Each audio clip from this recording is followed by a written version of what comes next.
Commissioner Roberts, can you read some communication for me? Absolutely. Your most kind of grace, Heavenly Father, thank you, Lord, for this opportunity. I pray, Lord, that you bless each and every person that's here. That, Lord, you guide each and every decision that's made, and discussion that's taking place, Lord. And let's do it for the betterment of each individual in our county as a whole. And I thank you for all your many blessings. I ask you, Lord, to take care of us, Lord, guide and direct us. Let the rest is. Amen. So that's the project manager, we send the pledge of allegiance. Pledge. I pledge allegiance to the flag of the United States of America, to the republic for which it stands, one nation, under God, indivisible, with liberty and justice for all. Everyone, please make yourself aware of the ethics awareness and conflict of interest reminder. Here, we make any conflicts of interest this evening? Hearing none. Do we have any additions or changes to the agenda this evening? Hearing none, do I have a move we adopt the agenda? So moved. Second. Got a motion and a second, all in favor, vote by the usual sign. Motion carries. Next item on the agenda this evening is the approval of the minutes for December 5th. Do I have a move we approve the minutes? Or move? Second. All in favor, vote by the usual sign. Motion carries. Ms. Jesse, is there a first item on the list? Wild day. And you're like, a lot of work, kids don't always think a good thing. I would like. Good. All right, for you tonight, you have the collections activity report for the month of December. Total collections is $3,646,413.05. And you'll see the ending balance there, $2.8 million on the 22. Well, I looked today, at the end of the day, it's 2.2 now. We didn't get today. That's a big day. Yeah. 600,000, that's good, one day. My dad wouldn't give me no birthday money. He said he couldn't afford to. He had to come pay his taxes. So it's hard to say sorry for that. That's where I'm at. No, we heard all kinds of This brought me a card, so that's all I can afford. And, the collections for the reports for the last 5 years. And we're ahead now more than we've ever been. With the exception of last year, with the exception of 2021. That was the year that everybody like city was paying. So they paid taxes with their city. It was 97.44 at this time. And it's 97.8%. Or end of December, sorry. Thank you for my comments. Yeah, that's good.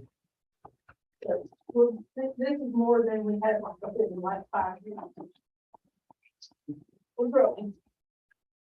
Now on to the foreclosures. There are 7 files that are going to be executed for judgment this month to the clerk of court. And the money owed on those are $37,256. Hopefully, so these properties are for sale or they're trying to get relatives to pay. So maybe we'll foreclose on those next word collects. We don't want to foreclose on it. No. Some of them are heirs also, so, you know, the attorney process office. We haven't get, I think that's 75 heirs on one. So that's gonna take a while.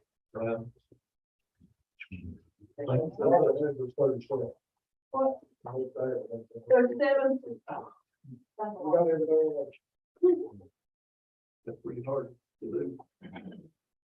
Any questions for Ms. Jessica? Thank you. The next item on the agenda this evening is the employee of the month. Unfortunately, Kim couldn't be here this evening. But we'll go ahead and read out her recognition and so the Mitchell County Board of Commissioners would like to recognize Bill Buchanan as the December employee of the month. Teal works for the Michigan County Department of Social Services and the Food, Nutrition and Energy Assistance Team. Teal has been nominated and selected for going above and beyond in the timeliness and accuracy of the processing of state applications. For the continuance of COVID waivers and additional funds paid out by the state, there have been more applications per month than the previous months than the past 2 years.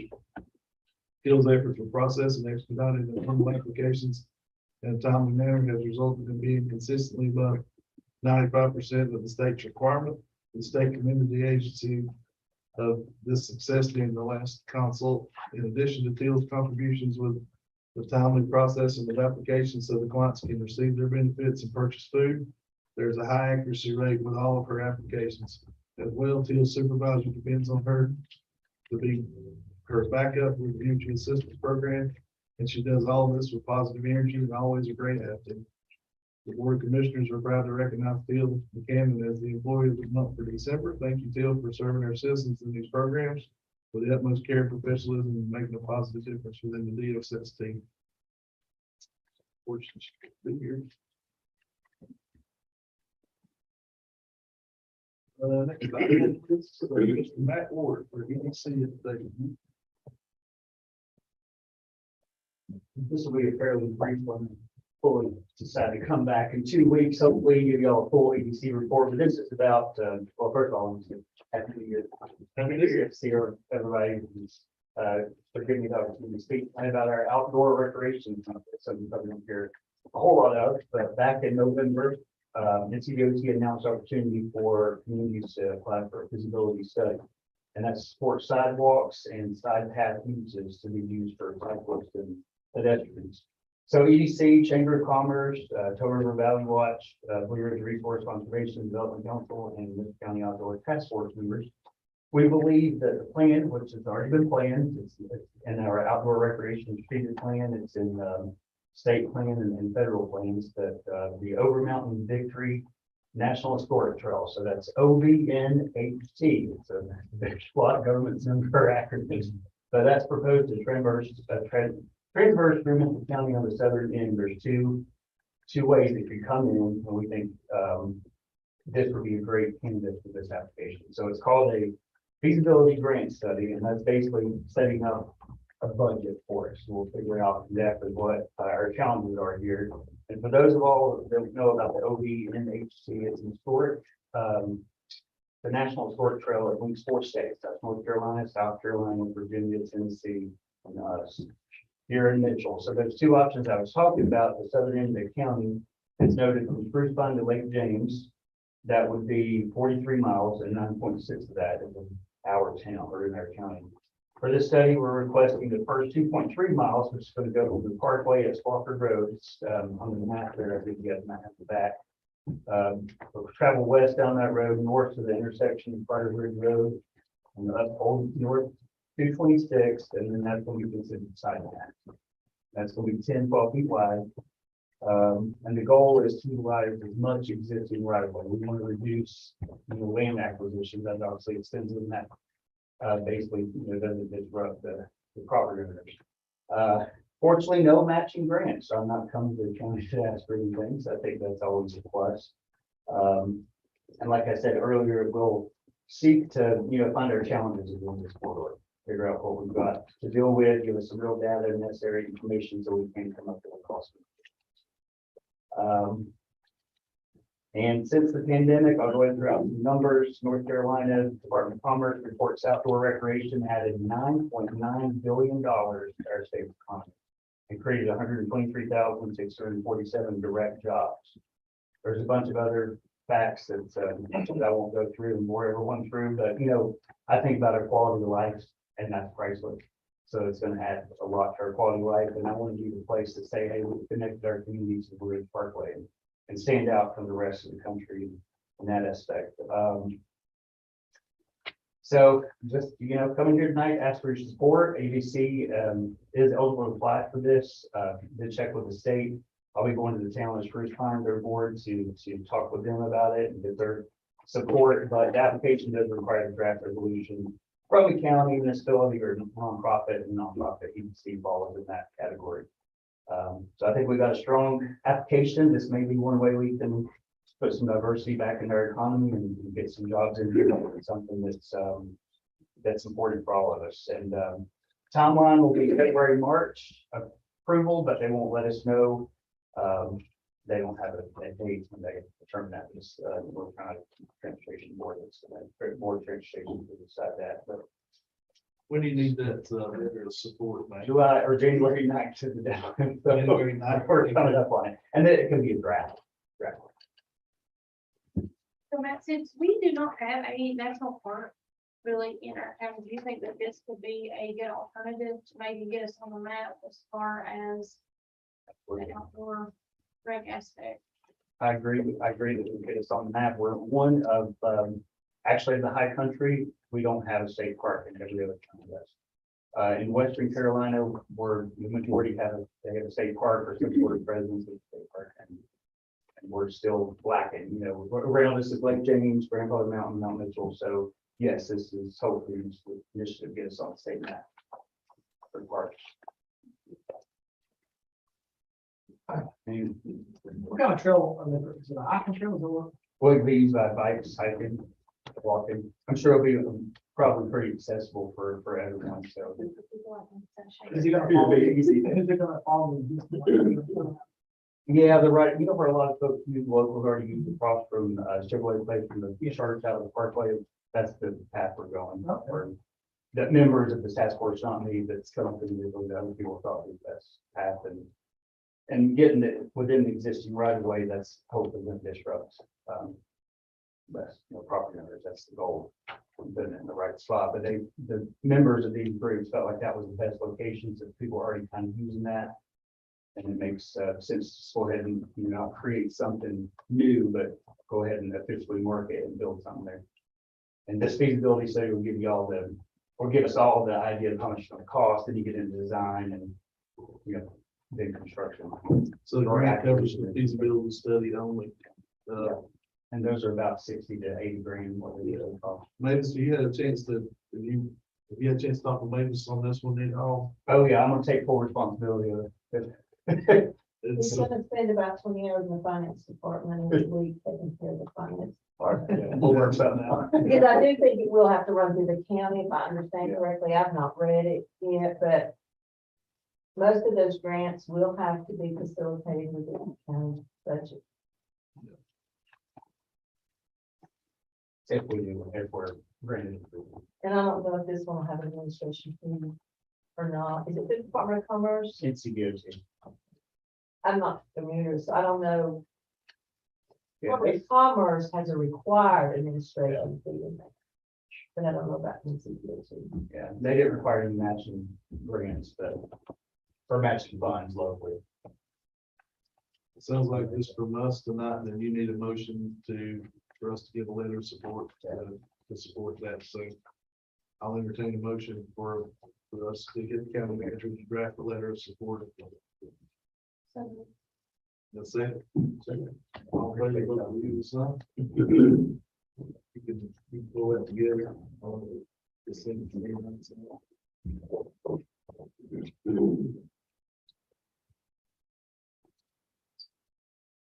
Next, we've got recreation center site selection. You want to go first? You want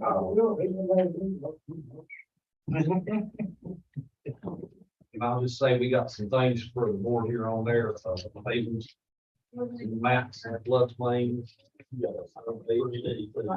I'll stand there. I'll show you a little bit more.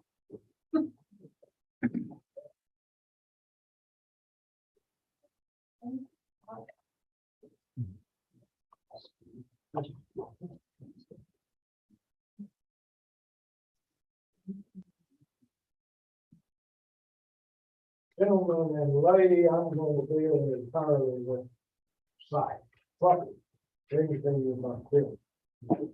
That is nice. That's what I plan on doing with, but that's not what I'm doing. We had basically two sites to review and to have evaluated. That was the only recommended field over there. You know where it is, the other one's the communications, over to what special you spend on her time. And during that evaluation, we had the assessment of Robert Valley Geotech, and we also had the assistant with Moser through Withers, Ravenel. They did some looks at it. And then we had a survey done by Mountain Surveying that provided a lot of information. And I just want to share that information with you. I am making a recommendation that we use the whole site of the communications and the building impound lot of time. And then I'm going to take you back. So I'll start with the residential property first.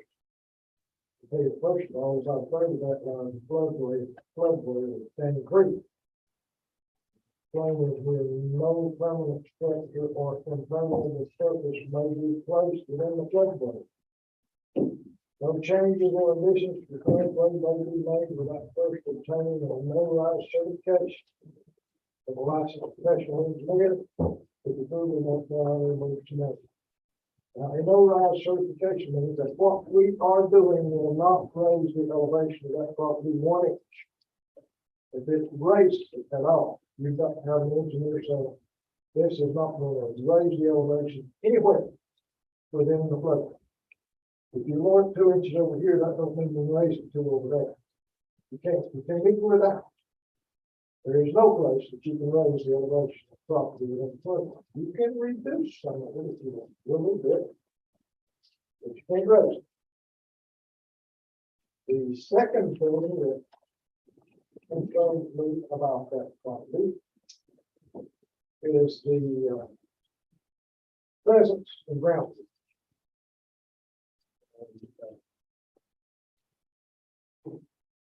What Papa Valley encountered groundwater in 3 of the 10 cold drills they drilled. I was there. I watched the water bubble out the top of the ground when they got about 5 or 6 feet below the surface. That tells me there's a whole lot of water. They told them that, and they determined that at about the elevation of 2,457 feet, there's probably a presence of groundwater in almost any place. They didn't drill 10 holes in the big field. And hitting 3 out of 10 don't mean that's the only 3 places to have it. Probably means you have it in 30% of the area. And they are concerned about that. And, so, if their recommendation, I think, would be to avoid that. And here's what it requires in terms of building, for instance, groundwater requirements. If you look at the requirements, the fall removal is going to be almost identical on whichever side you pick. Well, at least the depth of the cut is going to be about the same. It's between 6 and 8.5 feet. I think the rest of the property will be a little bit more because you have a deficiency right now between base flood elevation and actual elevation, which will require additional fill. Now, whether Ravenel said we had that on the side over here too, but we don't, because I've got the flood plain information. The base flood elevation is 2462.3 feet. Anything above that does not have to be filled above that point. Well, everything on that property is above that point. Now, I'll tell you how that happened. They set this base floodplain elevation after the flood in 1998. Then they came along when they put in what was then daycare, they filled it. And they got the elevation above that. If anything, the elevation is below the base flood elevation, I think based on the elevations they have on the other property, we didn't even have the elevation of this property. But it's not, so I'm not saying all the field has to be removed from the place, but you don't have to add this to get above the base flood elevation. So I think the actual cut and fill there may be a little bit less than 50 like that. I didn't see that because the depth is cut and the amount you cut until you get all alluvial soil and all of the field beds removed to a solid foundation. Then you pack and roll and be sure you've got solid foundation. On the site here, once that is done, you can start putting in filters and compact. On the site of the Levy Lefty property, because of the presence of groundwater, there is an additional thing you have to do. You have to put a geotechnical fiber down over the whole area that's cut, including the sidewalk. Then you have to put stone up to the base, up to the level of the groundwater wherever it was. So if you're 3 feet below groundwater when you reach the bottom of the field, you've got to put that geotechnical fiber and then 3 feet stone. So that's going to be a much more expensive filling process than the one at the rec center. And I put one in there, and I think we're going to have up the sewer from rec center to get it into the town system. I'm no expert on that, and I don't know what the elevation of those sewer lines is up here, but I know one thing. The base elevation, where we were going to put it down there, and where we had going to put it up here, about 4 feet deep, and this one's about 4 feet high. And I don't think that sewer's going to run up to 4 feet. But I'm not sure about that, and not knowing where the place for sewer lines, the depth of it is, I could not say that, but I think it's reasonably sufficient that we may want to let them put a pumping station if we use that site, which would be more. The other thing that I have, that I think I'll say some things about the site too, about the communication center site. So it's small, it's tight. We, Stan and I and Brock and Alan met and had to do some redesigning the building. Because we got 101.5 feet of width over there. But we had an 80-foot building, but we had figured out that we have to cut the building 10 feet on each side, that was 100 feet. And I'm afraid we built a boundary on the earth, we just got a high foot fence. So we went back and we narrowed the building 4 feet. So we've now got a 96-foot expansion, so that's going to give us about 2.5 feet on each side. And I think a good engineer and good supervision can keep us within that. So that is, the other problem that concerned me was utility lines. The utility lines that go across the property are out. Those are our technology lines that go from here over to the tax office. They come up through the property and then go across. They're gonna have to come out. Alan and I are meeting with the BCTI folks tomorrow at 2 o'clock to talk about that and see what the best way to handle that is. The other one is the power line that runs along the road and runs parallel to it in some places on this property. Belongs to French Broad Electric. And I thought, why not ask? So I went to them and asked them, first of all, if they would consider putting the line underground. They said they could not because it was a distribution line. It wasn't just a line coming to us. If you put it underground, you had to stay underground all the way. But Kent Phillips, who is their engineer, he said, I think we can redesign this thing to eliminate that line altogether.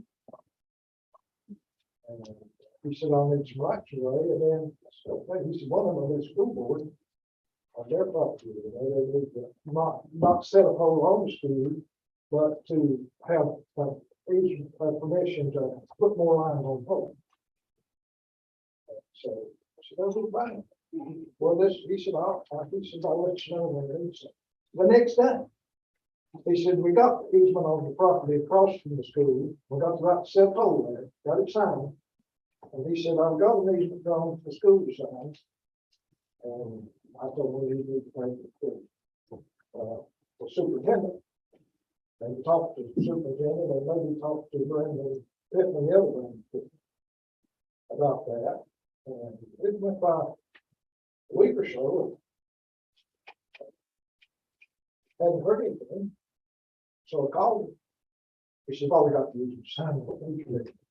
He said, "We're ready to go when you say to go." I said, "Well, we can't say to go, the commissioner said."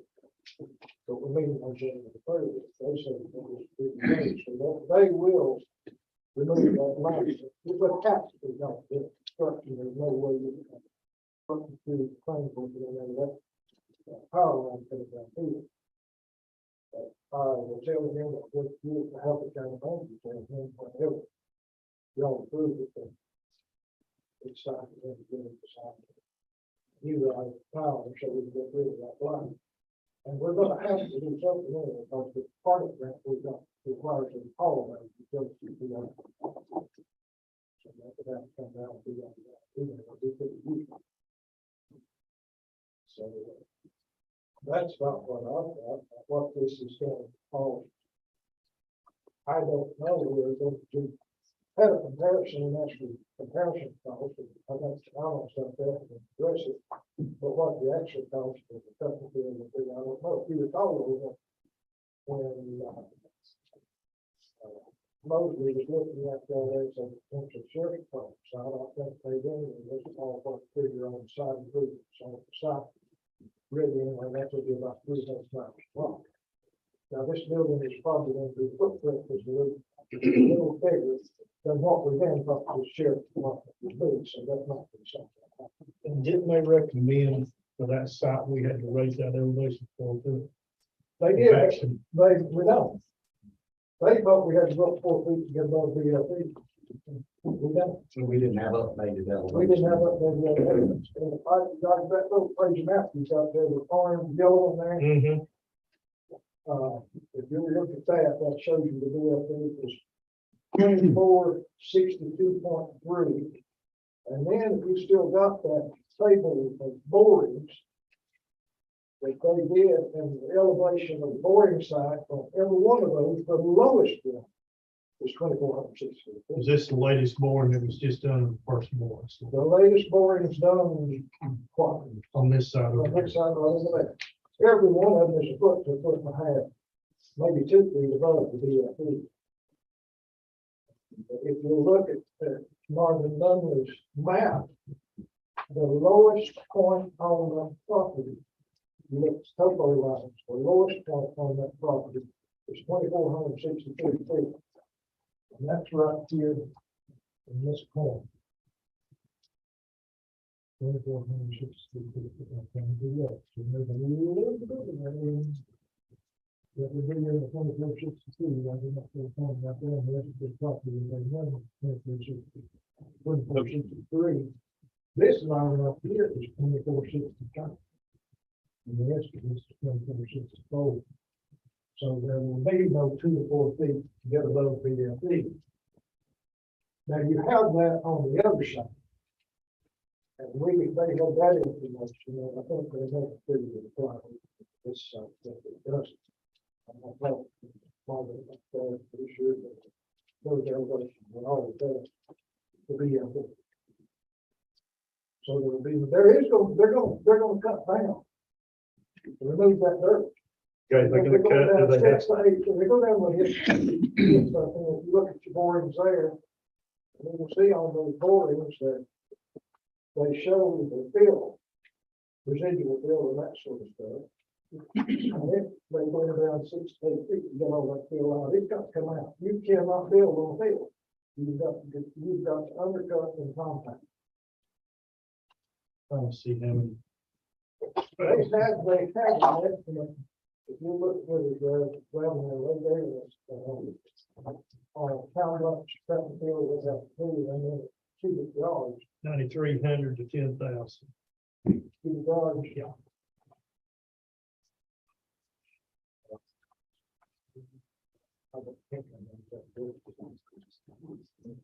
Whatever it is, it is.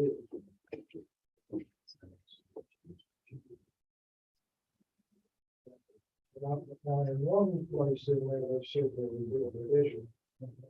Around was a 2 to 4 feet above VFE, and they won't do that, like, will not be.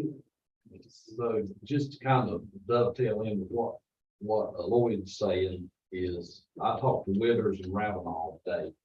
And I was trying to get a couple of the board members that asked for a cost comparison between being in the site out in the field and the site right here behind the office of the old 911.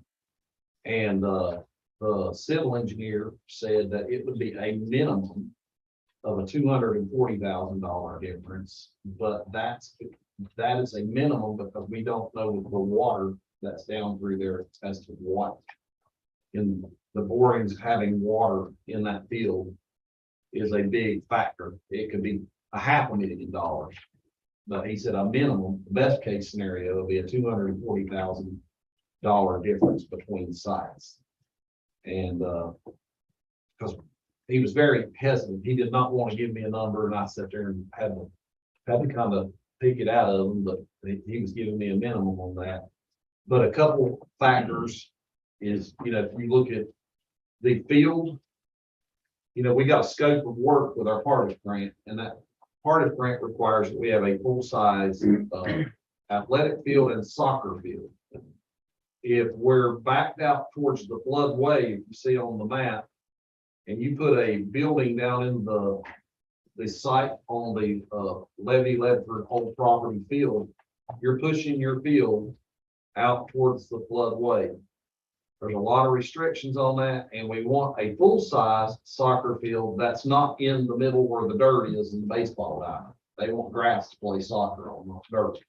So from a having the best of everything perspective, you'd like to pull that field back as far as you could to get the bleachers and get some of those amenities that goes with the field out of the floodway, so we can have a little bit more options for having some bleachers, having some fencing and some dugouts, some things on that property that's going to be a little bit better for us to use. Because the more we're pushed to that floodway, the more restricted we are, because water has to flood. We cannot do anything to a floodway.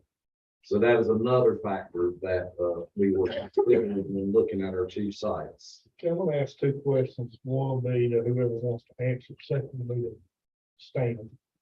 The first one, is the Yancey County multipurpose fields down on King River. Now, they have gone in there and burned that facility, 8 to 10 feet along that river bank. And the reason I know that, we've got some work out there. And was talking to Lauren, the revenue director, about that. So, number one, is that an option up here? That area be burned with a walking trail on top of it to help keep the water, if it floods, from coming in to the Leopard property. And then Stan, to you, on the first drawing that was ever done of the recreation complex, year and a half ago. I know we had to have it done before we could apply for the grant, correctly? For the site over here? Yes. Yep. The building was turned completely different, correct? Well, to some extent, and then it was adjusted a little bit after that. And we had a combination baseball field, soccer field that's set in that area. I believe the building was not turned with its back to transportation. The building was turned facing the road with a regulation ball field and soccer field combined. Is that correct? Yep. And a whole lot more parking spaces. Is that correct? Yeah, all that was built up to the main level out here at the park line. Yeah. So this, I'm assuming, is the second drawing for two different sites. It's the same building. It's the same building, but Same building on two different locations, but it's not the same building that we originally started with. that's right. In both the buildings, in both the plans, we've got a gymnasium park and we've got an office park. And in this latest rendering here, the office part is on the end of the gymnasium. So we're still playing with those two blocks of construction. Okay, and concession area, full concession area inside of this. That would be inside the office and concession area, that entrance. Okay, We The didn't want, lower roof area. we moved it around a bunch, and you as well know, we did not want people walking through the gym to get to the, we wanted them walking through the common area to get to the gym. Mhm. So that was the reason we moved it around like that in that site right there. Yeah, and using those two blocks of construction, the gymnasium and the office concession area, restroom blockers in that other block. We played around with it, trying to fit it on the side as a T. We made it an L at one point, and then just straight ahead really worked out with the side into that, into the car lot back there. So indoor walking track, just like before. Yeah. Located above. No, that was never located above. It was on the floor, with the gymnasium. Right. Behind the bleachers. Okay, and let me ask you this. And I'm gonna use Yates County again, but that ball field complex was built in a floodway. They have put their press box. And I know you've been over there, it's all in the middle, it controls 3 fields or concession area. And bathrooms all in the same location. But now they were allowed to put it in a floodway. Not the floodway. According to Lauren, the part they built up, if you're standing there looking at the press box, and you're looking toward the highway, that's the part that got destroyed when it flooded. To my knowledge, the building is not in that lower area. He could put that building. That'd be a good question for, Neil McCurry to flood. The reason I ask is because that whole section from the start of that park. Yep. To the end of where you go out the park, below, the fields below Kangaroo Middle School, it's all been elevated. No, wait, mom. And bermed. Yeah. 10 to 12 feet, probably 8 feet wide. That would be a good question for Neil, but they may have had a no-rise study and determined that building that up is going to affect things downstream. I don't know, but that would be a good question for Okay, those guys. I'm just wondering, I don't think, for me, I'll speak for me. I don't think it is a matter of need. It's a matter of where we put it.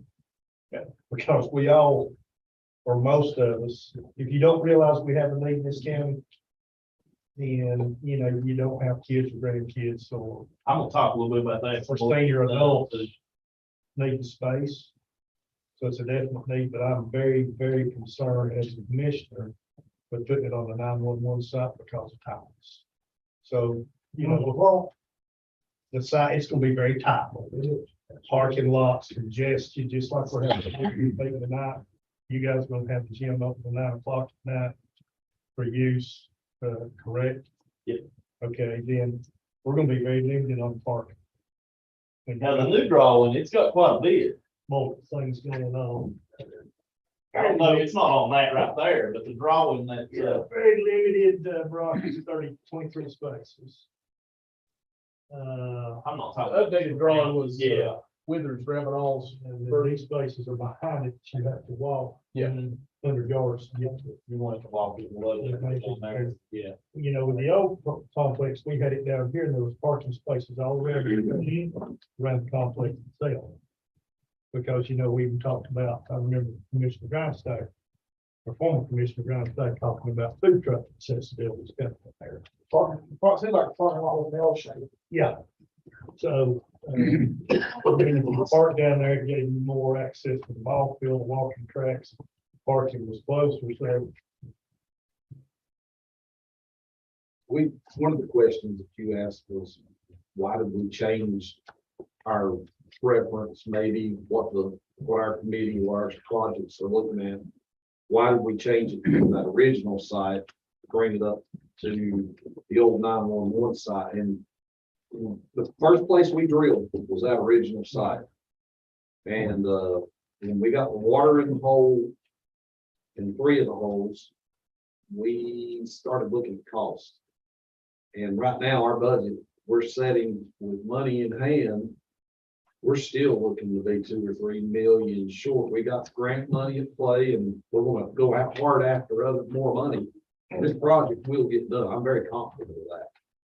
We talked about, We're trying to bring it in the budget too. I don't know if we can talk about that. Not everybody's on board with that down there either. Yeah, now that's We'll have another an thing. issue.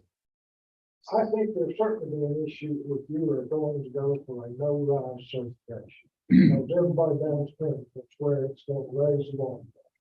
Because you're blocking it from coming over here. And you've got to show that it ain't going to the other side.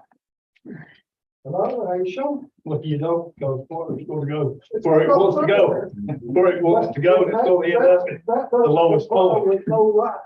What you're doing is not going to raise the level of that stream at any time under any condition.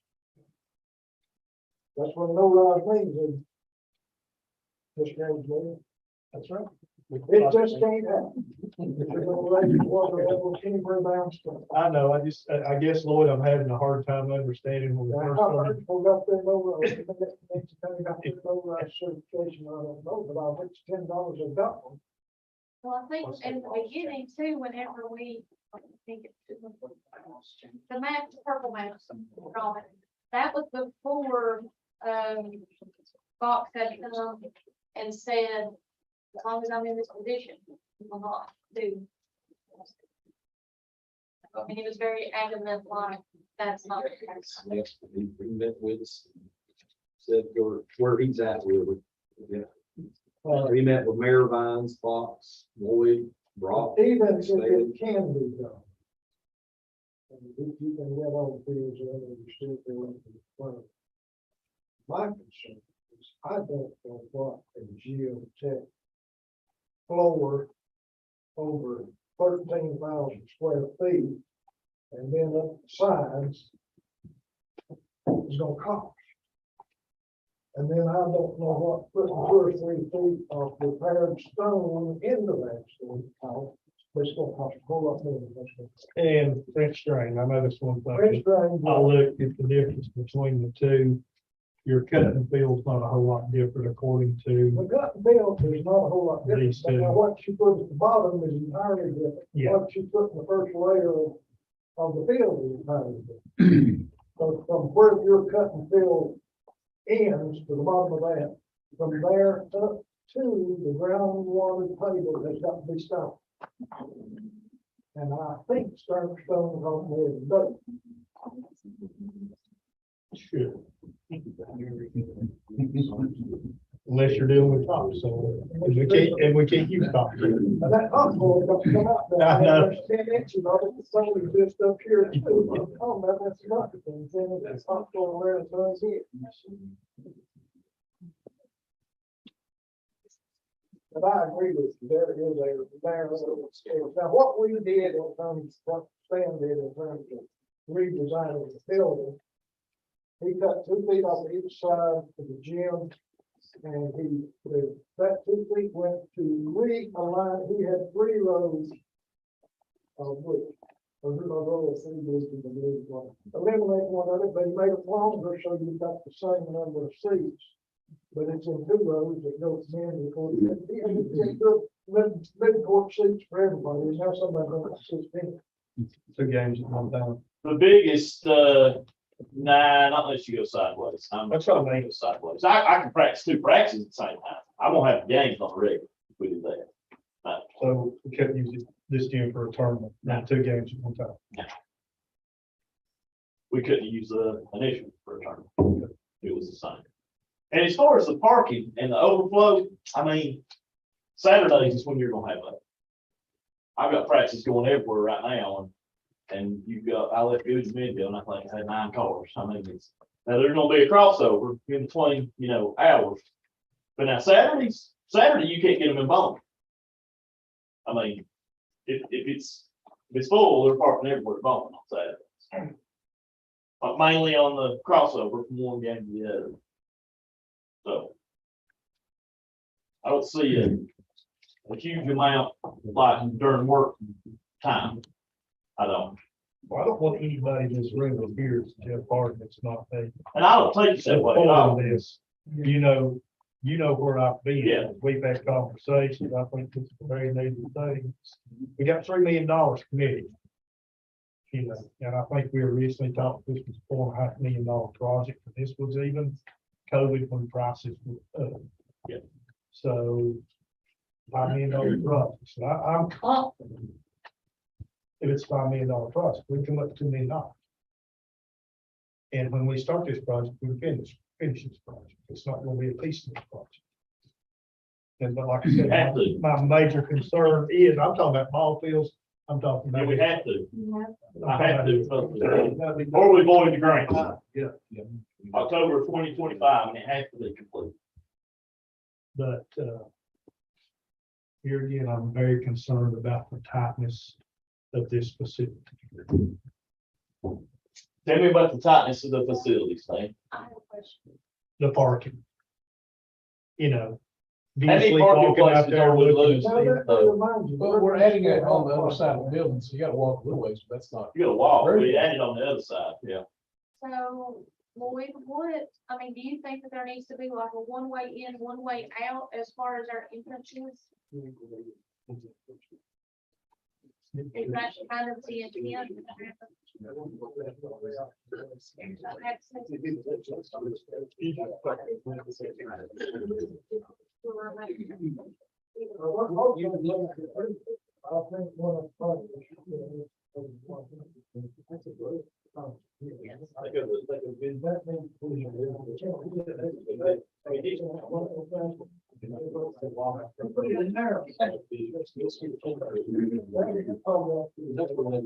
That's not all where, that's what we do. Probably for a while. Another thing Yeah, this right here. we have discussed, Yeah, but that's it. not only could be, that's money saved. This site, It's, I mean, we have a place to put dirt in this side. one of them's a swamp. Oh, yeah. But I'm not. If we use that, we've got no place to put house and 10 inches top. So that's gonna have to be hauled. So we can take in, and I'm not questioning you, Lord, we can take unsuitable dirt that we've got to take out over here and put over here and make it as parking lot. Correct? Make it as a parking lot, With but gravel. as long as we don't make it an impermeable surface, it will have to be a gravel parking. Yeah. You can't make it impermeable. But we could use a lot of dirt from over here, over there, to fill in and get a parking lot. And then right along there, we got to find it. So you need to fill in there. That's the lowest point on that part. That's probably, well, no, right at the creek, like we do. As long as It was a difference with putting this dirt from the mob green property over here as it was moisture related. that you can use it to, for it. It cannot be used. But it could it have been used for parking? Yeah. No, facts, right? Because of the quality of the soil. You got, yeah, We you- can use it for a parking lot. yeah. As long as you don't put an impermeable surface. In 100-year floodplain, you can do a lot of things, regulations are pretty relaxed on 100-year floodplain. If you're not putting a structure, it's gonna have people in it, and you're not doing anything to keep water. We dealt with that time, and we dealt with it on Bradshaw Fire Department, had to go over regulations, and there was a lot, we could put picnic shelters. There's nothing to. Nothing to keep the water from soaking into the ground. You couldn't put a concrete floor in it. So we may have a place there to put some of that. But I'm looking at it, you're making a decision that is certainly legitimate to consider it on them here, because it's gonna be tight construction. And it's gonna be tight getting in and out of here. But I got maybe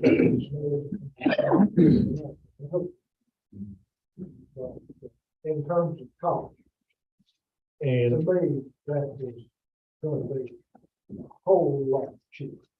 you know, you were with us in Lloyd too, and we went around this with law enforcement center. Look at side after side after side after side after side. Structure cost and the amount of money it's gonna cost. This is how we ended up with a perfect spot, in my opinion, that we got. Because I said that's for sale. I said, you said they want to sell that building, you need to go look at it. I would like I to know see- that was the attention turned to the building. I'd like to see a cost comparison on the geotech side for those things. I need to see dollar amounts. I know it's gonna slow the process down just a little. Not much. But if we can get somebody that does the grading business and engineer, that this is his field, as far as the geotech part stand, to say this is an estimated cost. He's working with Catawba Valley, so you guys can reach out. to I him. got- I got a call out with Cody. I got a call out with Cody on, I hope you'll call him about why I called him today. I might call him before he plays. One thing I would say, I hope you'll get to this. Rewrite this law, because we need to cost us. Because we've got all the money we can get from the state of North Carolina, but we got some pretty fun costs. Well, I'm hoping, If Lord, we've got that some pretty fun we can have some costs, true numbers in 2 weeks, by our next meeting. But just me personally, I want to see actual numbers and, it's not a whole lot of money. It's gonna be hard to sell me on this narrow piece of property up here versus this piece of property down here. If it's not gonna be a whole lot of money. Now, if it's gonna take a third of our money that we already have, yeah, that's problem. I agree with Jeff, but I think, I guess I disagree a little bit, would be, not gonna just be the geotech engineering cost, but it could potentially be a city consultation as well, so would we know that by? We could talk about says no. I think they can probably say they're gonna ask about sweet, or if somebody can get them the elevation, that they, sort of like that, I don't know. I don't think about, as long as everybody down there below. I'm asking, it's right. Jeff, one other thing, they hit on a little bit about the floodway. Moving the field back, moving the building over here, moving the field back in the corner, does get you out of that floodway more for the baseball field. With that original, we were cutting down to level everything out. We found the low point, trying not to mess with the floodway elevation. But this one, moving it back, it does get it out of that a little bit more, and you can a little more play to leave all that alone. If I recall on one of those designs, the left field line, it's 275 feet. On foot. Yeah. Pretty sure that's good. You couldn't make it complete. With the building there, you had to push it a little bit. Can I give you my opinion? I don't think you'll get it down there, bro. No way. I mean, that's my opinion, and I've been talked to a couple times. And I don't think we will. And I'm gonna read y'all some stuff of mine that has nothing to do with this. When you get questions like, well, they don't need that, they're getting boned. We'll read you my 3 days. This is 3 days. Okay. I wrote notes down. And I'm just about to follow. Okay. And believe it or not, Renee told me, so this is tape, so don't say nothing stupid. So. So it's like, So don't say nothing stupid. We had our draft on Saturday. I've got probably 240 kids playing right now. And we exceeded what we used to be. I mean, I don't want to pat on the back, but I think we do more with less. I do. Got 240 kids. You were there. You were supposed to be there. But so we did it all, had everything out, gave everybody their schedule, gave everybody what they had to have. Shook hands, fired it up, opening day, January 3rd. Right? I got home, and said, we're having a wrestling match, Mitchell. So Mitchell girls are going to Bowman. Mitchell boys are going to Harris after middle school ball's over with. So you can't practice. So then I started sending out my text. That's mad. And it's not nobody's fault. It's just you try to get it done. Prior to that, we can't start practice at Bowman until 6. Hey, noted, we're going 1, 2, 3, so we're going 6, 7, and 8. Some of them are 8, 9 years old, starting practice at 8 o'clock. Because, middle school basketball goes till, I think, January 26th. We can't start practice at Harris till 5:45. Today, Ryan went and fixed the goals at Goose for our second and third, get them ready. Well, the Calvin said, Mr. JV girls are practicing Goose. We sent Ryan back, rolled the goals back up. Got done, and Ryan went back, he rolled the goals back down. And it's not, that ain't hard, but you know, it's just, the school system's wonderful. But we're always gonna be, we need something. I don't care if you put it at Deer Park. We need something that's gonna outlast me. This ain't nothing to me. I mean, we can keep doing it forever. This is for Mitchell County. Betty English called me today. She wants to do winter soccer. What gym can I have? I said, I ain't got a clue. I said, you can go to Deaton on Sunday from 2 to 5. I need a key. I said, I don't have a key. So you're going to talk to Brandon first. Cameron Green called. He said, me and some of the guys want to get together and shoot tonight. What gym can we go in? I said, you keep going. Right after that, I got a text from another guy. I said, I heard there's having an open gym tonight. Where can we go shoot? I said, you can't go shoot. We just don't have places. Every gym we got utilized. We got Green Leaf being used, Goose being used till 8 o'clock, Bone being used after. Every one of you guys have coached except for Harley. You ain't got her yet, but you guys know her. I mean, you guys know what it's like. You guys know what it's like. So when I call Mitchell practice, I don't care if Mitchell's gonna go practice. Who are they mad at? I'm telling you, we were all kids, and I stayed on the phone most of the day. So I'm not giving you a soft story. I really don't care where we put it. It's time to put it. Not to mention, we've worked for probably 2 years to get to tonight. And it ain't gonna happen now. So that's my point. We're going, Brock, don't get discouraged. And I'm with you. I've been dealing with the same problem you dealt with 40 years, not as much bitching because I wasn't a director. Okay, I want to get the best product, the best site, for the best money, because this is a one-time opportunity for us. Yeah. And I'm your biggest supporter, and I'm the county's biggest supporter when it comes to recreation. I hope you hear that. So I hope you don't think, well, that name Jeff Harden set up there, and I throw all kinds of curveballs. I'm just wanting information.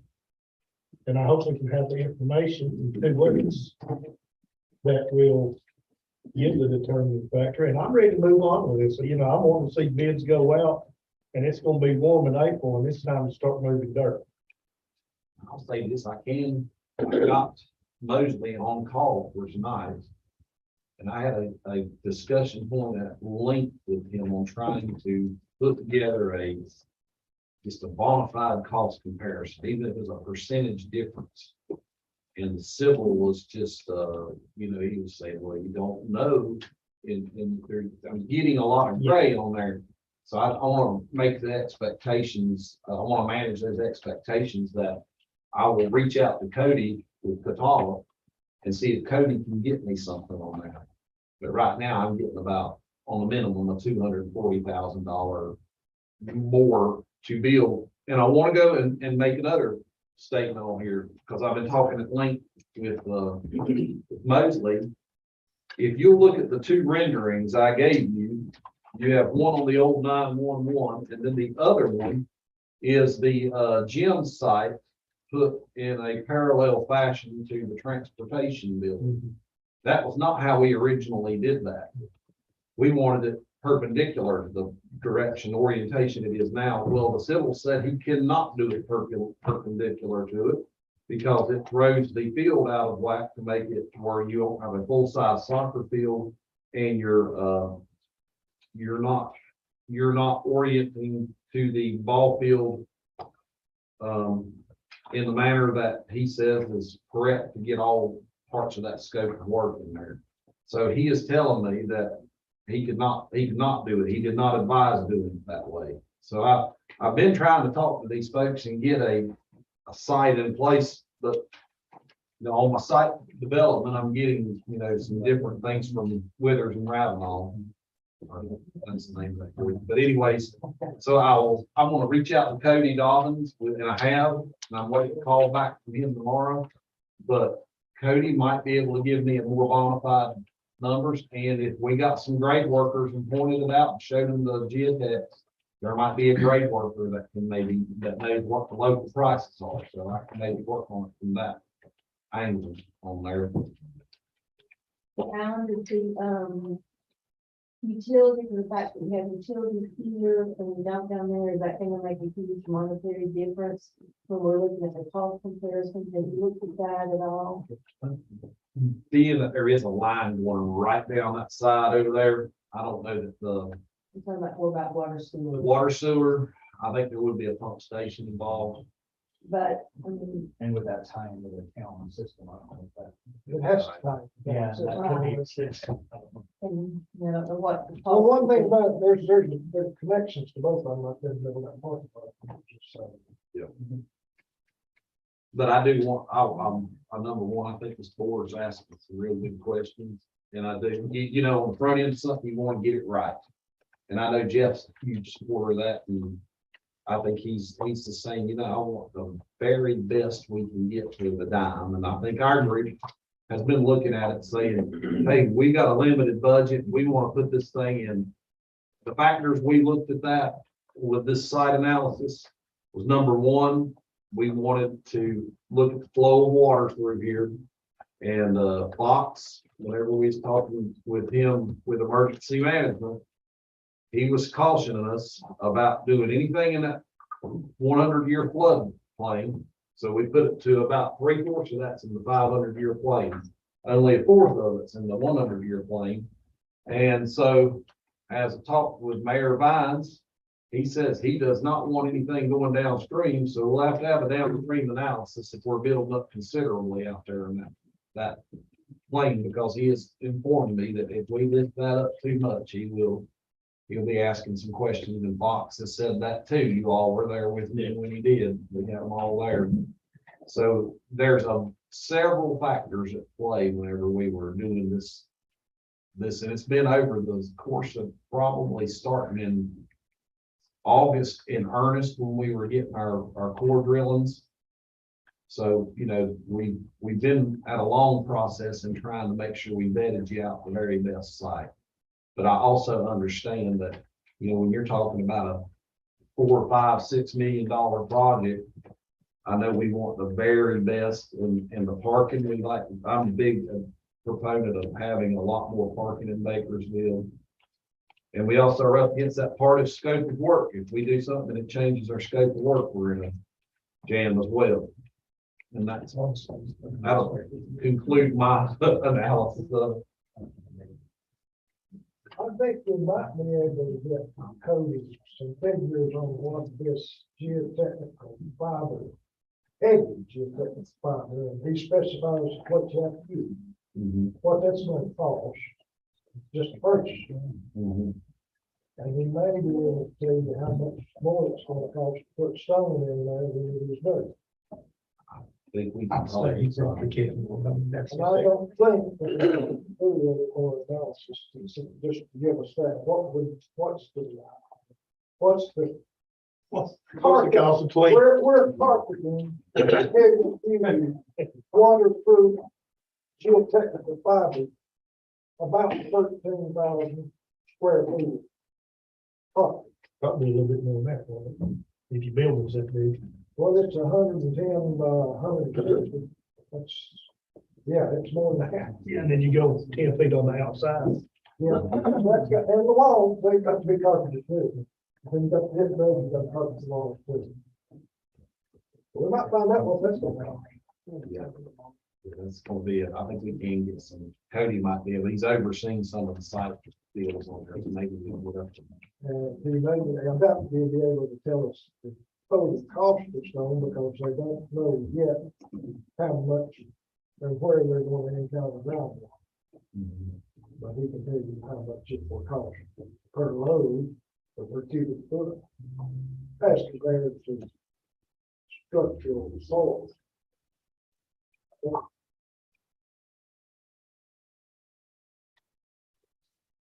Here's what it says, one side of that is two things.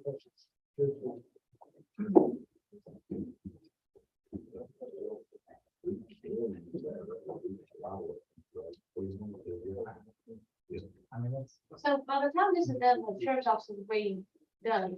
They won't be over there, right? They won't be able to- We talked about that, I'm just making sure I'm on the same page. we talked about that just for more parking too. Lord, is there any way we can incorporate Azalea Street? And utilize that? I mean, No, there's other properties that use that properties on this side of the road. They say it's been approved. Can we access the building via Azalea Street though? Yeah, it's public. street. yeah, I mean, I guess that my biggest concern will be congestion between those times where volumes are changing on Saturdays. Yeah. Yeah, you can take the gate down. So we could use as That's a, our gate. Where you can open the gate up. we have gated now, just to, use that as a through street. Yeah, if it's being used as free, is what it is. I'm sure. That's a great county plus. So we can utilize that road as we sell. Exit folks out, you can open it up, or have a gate that we can control. You have a big crowd, it's gonna be congested no matter where we are, I mean, to a point. But I see what you're saying, Yeah, I think coming from both sides, yeah, thinking about trying to get in the boat and Yeah, but- everywhere. Yes. So, Yeah. you know, You're looking at 2 points of exit. like Yeah. Bring that on. you'd have essentially have three, yeah. points of exit if we use the Village Street. Which makes me feel better, I mean, And for Are emergency. you confident in this? That was very similar to what we brought up originally. We just turned it. Rob, are you confident in this? Just a simple yes or no. Yes, ma'am. Lloyd, are you confident in this? Is that the one with the? From that far out, he needs to double check. Yeah. Earlier, right there, he's not- Version. I certainly think that will work. Okay. Bring any one of these sites. Well, I trust you three guys and I'm ready to roll with this, so. Alan, are you good with this? I'm good All right. with that. I'm also good with chips, and I won't say that lightly, but I like that site as far as the least expensive site.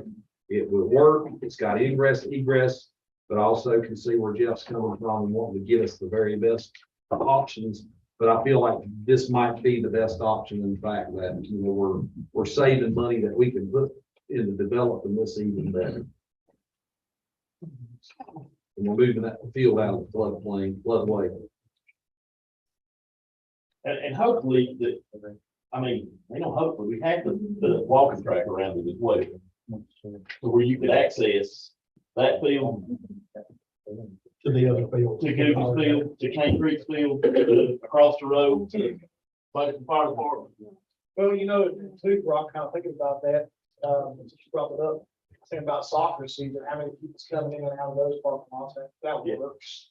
Yeah, if you could park at all of them and walk, because, you know, the majority of what they do now is they park at Google's and walk around, because I like, you got one access for Cane Creek. So And that's not terrible. I mean, it's not. you gotta walk a little bit, it won't hurt us. Harder on the coaches than it is. Yes. Yeah.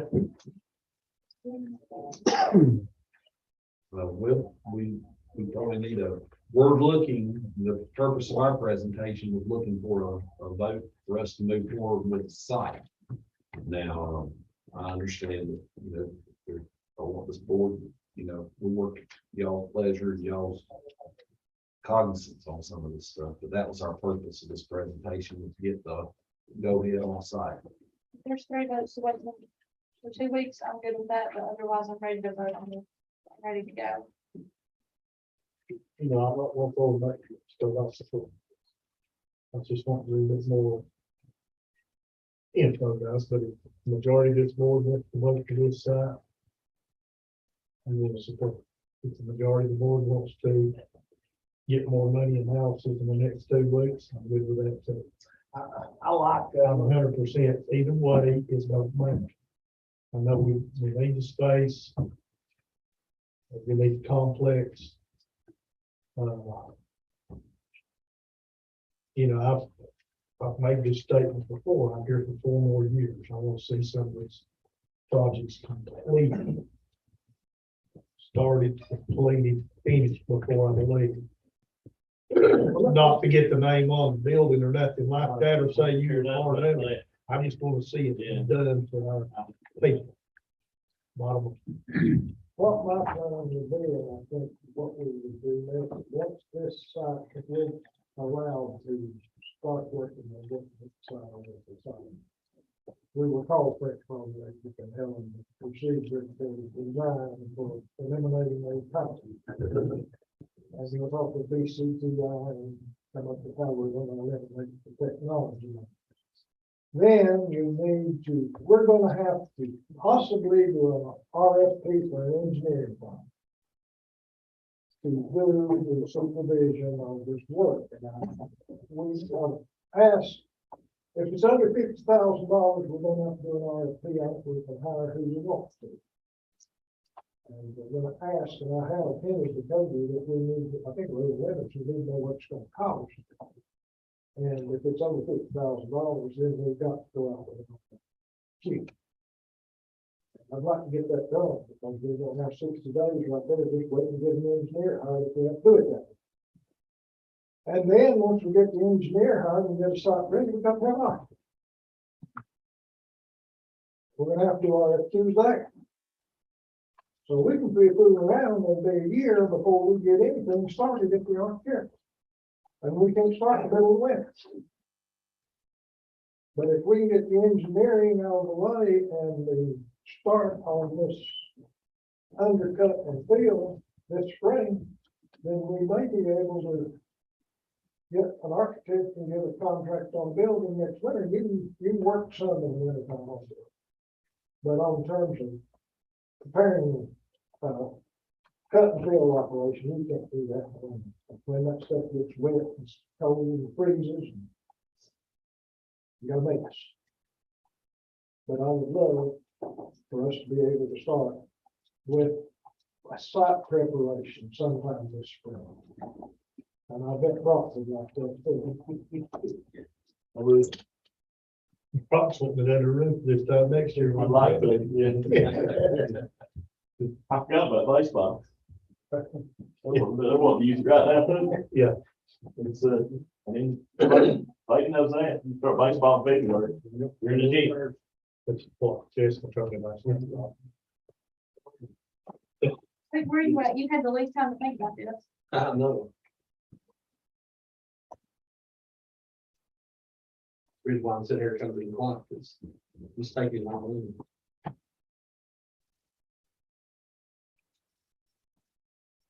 What's 2 weeks do to you, Lord? If you wait 2 weeks, just 2 weeks you lose? Just 2 weeks. That, it was what it was. 2 weeks. And maybe during that 2 weeks, we could be talking to Cody and get some of this information from us. You know, we might have it where we flip a switch, like we'll tell BCTI to move forward, or we're meeting with them tomorrow. We'll tell Fritz Ball to move forward, but 2 weeks is 2 weeks, and who knows? You don't know. Like, would you like to table it? Just to, whatever. But I can't tell you what else is going on. I believe in you guys. I know you put a lot of time in, a lot of work, and I support what you're ready to do here. I'm ready to move to where we're at. Because I know you guys have put a lot of time in, and I understand Jeff's concern too.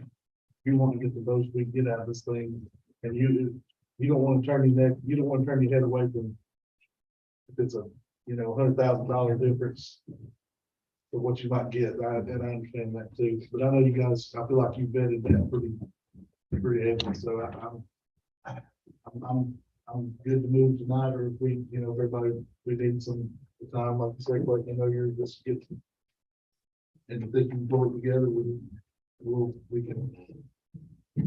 I'm gonna ask a question real quick and then just keep in mind, this is Steve reaching out. not an engineer, but, you know, I'm looking at this building here, sitting on that old 911 center. And, it looks like it's gonna fit pretty tight on our property. Do we have a survey or anything to make sure that none of this building went up? It's surveyed, Okay, it's marked, so we know for sure it's all on my property. all on our property. We did some due diligence on that. We have an encroachment on our property, the lady, what's her name over there? Her carport sticks out on our property about 4 feet. But we'll look at his now, we cut around it, we're not gonna try to save that carport. Stand there goes the extra 4 feet you took out. That's right. Now, he finished it after we made it. That's I know, man. I'm just kidding. If that had been on the other property, had been 4 feet there, we had a problem. We had to go to get that done. So they would, that's the work. And I told Lloyd, we was looking at that property, I said, well, Lloyd, well, should we take it to court? Lloyd's like, heck, no, that's gonna take another year to get it through court. And I was like, our grant runs out on the part of it. So, I appreciate you guys anyway, too. But I also trust Lloyd, and I really trust Stan. He does this for absolute living. So, I mean, not many people's asking him questions. We'll, We've asked him a bunch. We've grown crazy. We've also got to take what Withers Rabbit Hole's got together. I mean, if they got $240,000 of difference there, that's a real number. And they've calculated that. well, and that's what Todd Davis said. He said, civil engineer didn't give me $250,000, which would have been an even number. He gave me $240,000. He said, I deviled him a little bit and said, well, is it not 250? That's 240,000. So the civil was trying to, That was his minimum. yeah, that was his minimum. The civil was trying to put a hard number on that. So You may have the information that you need already. I mean, they've plugged that into their equations and spreadsheets and come up with a difference of, $250,000 between sites. and then the board has to ask themselves, you looking at the two renderings here, if 240, I would caution you, wouldn't you, Lloyd, by moving it to the site where you only have maybe 3 core drills and water, but I mean, if the boards, they can look at that as a potential, move forward on betting. Stan? Do you have an inside drawing, or is this just as far as you guys have got so far? Yeah, that's it. And that was just kind of a rendering of, just a first cut. And once the architects get involved, I promise you that will change. So, Sam, the red line, is that the floodway line? The red dot line. Yeah. Yeah. So that's the floodplain. So if we push that athletic field closer to the street, would that correct cause it to be unlevel to a certain amount? Well, if it is unlevel, it causes you can't, you can't lay it with.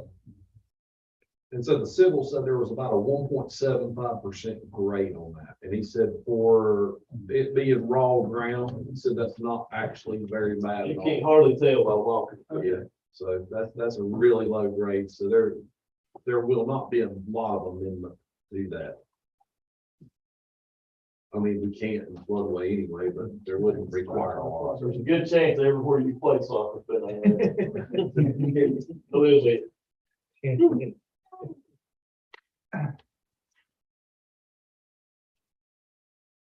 Just get those kids to stop digging holes. That's what my was.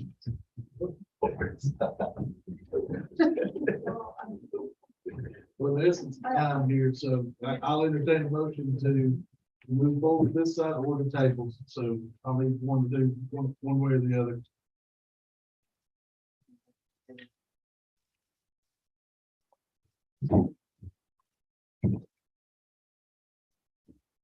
Split in one. I think it was split. Yeah, I'll do it. I'll do it. Like somewhere else. I'm also with. Well, I'm ready to roll on with this. I'll put it in form of a motion, but let's get it forward. Which concept? What concept? The one that Lloyd Sean said to do.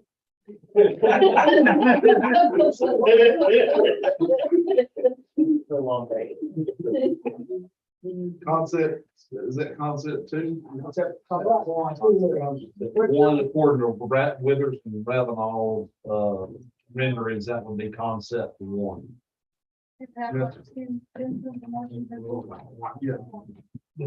We got a motion on the floor to move forward with the rendition done by Mitchell, County Recreation Center, concept one by Withers and Ravenall.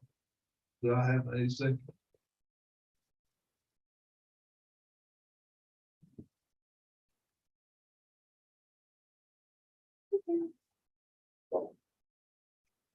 I'll second. I'll second. Second.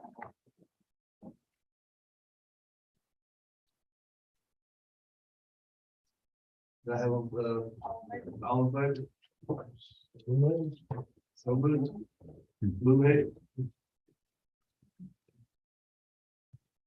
Right, would you call Rick Road? Well, spits now. I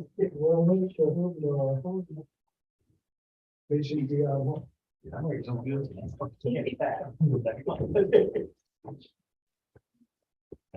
Next on the agenda is not the EMS update. Thank you, guys. We got some more beside, please. Don't leave. I'm sure when we just got 40. Everyone stay, we're glad to have you. Hey, Steph. We're probably, but that's 40.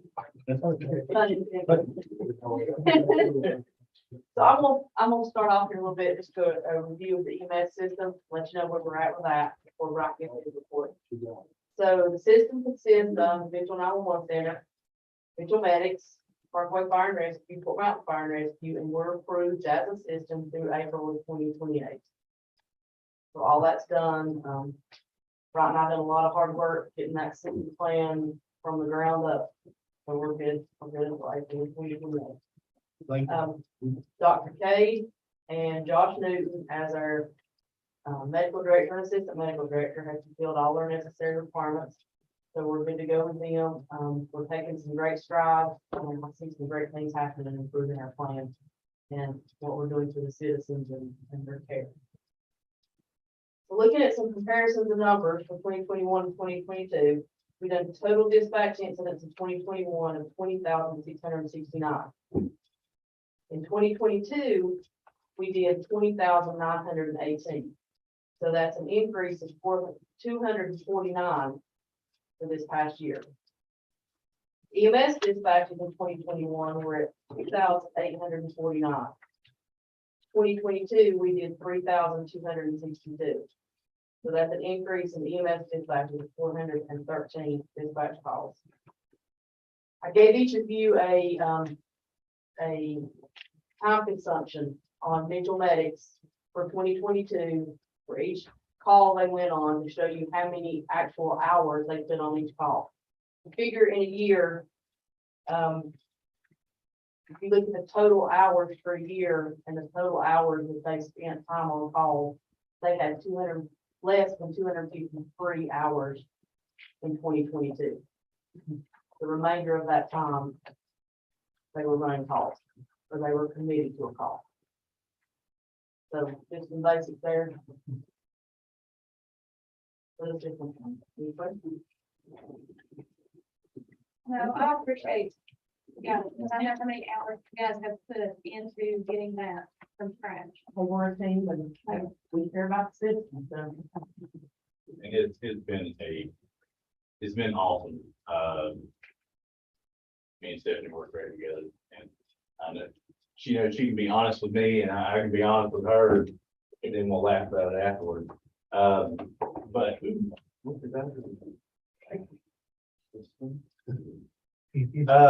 but no, on that, I know some people may say 250 hours, that seems like a lot of time for you not doing anything.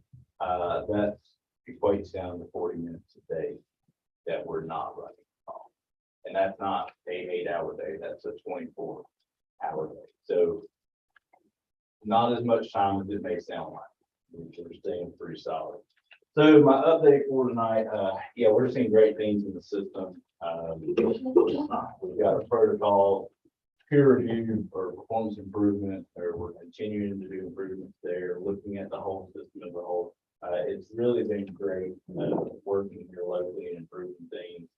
And I mean, there's really not much that we haven't addressed or haven't been looking at that we haven't been tackling. We've set some lofty goals and we're meeting those goals.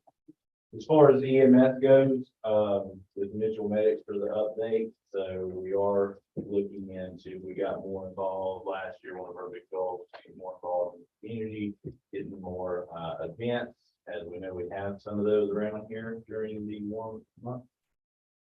Getting more involved in social media, improving our education and some other projects, and for the most part, we hit most of our goals. There was a couple we fell short on as far as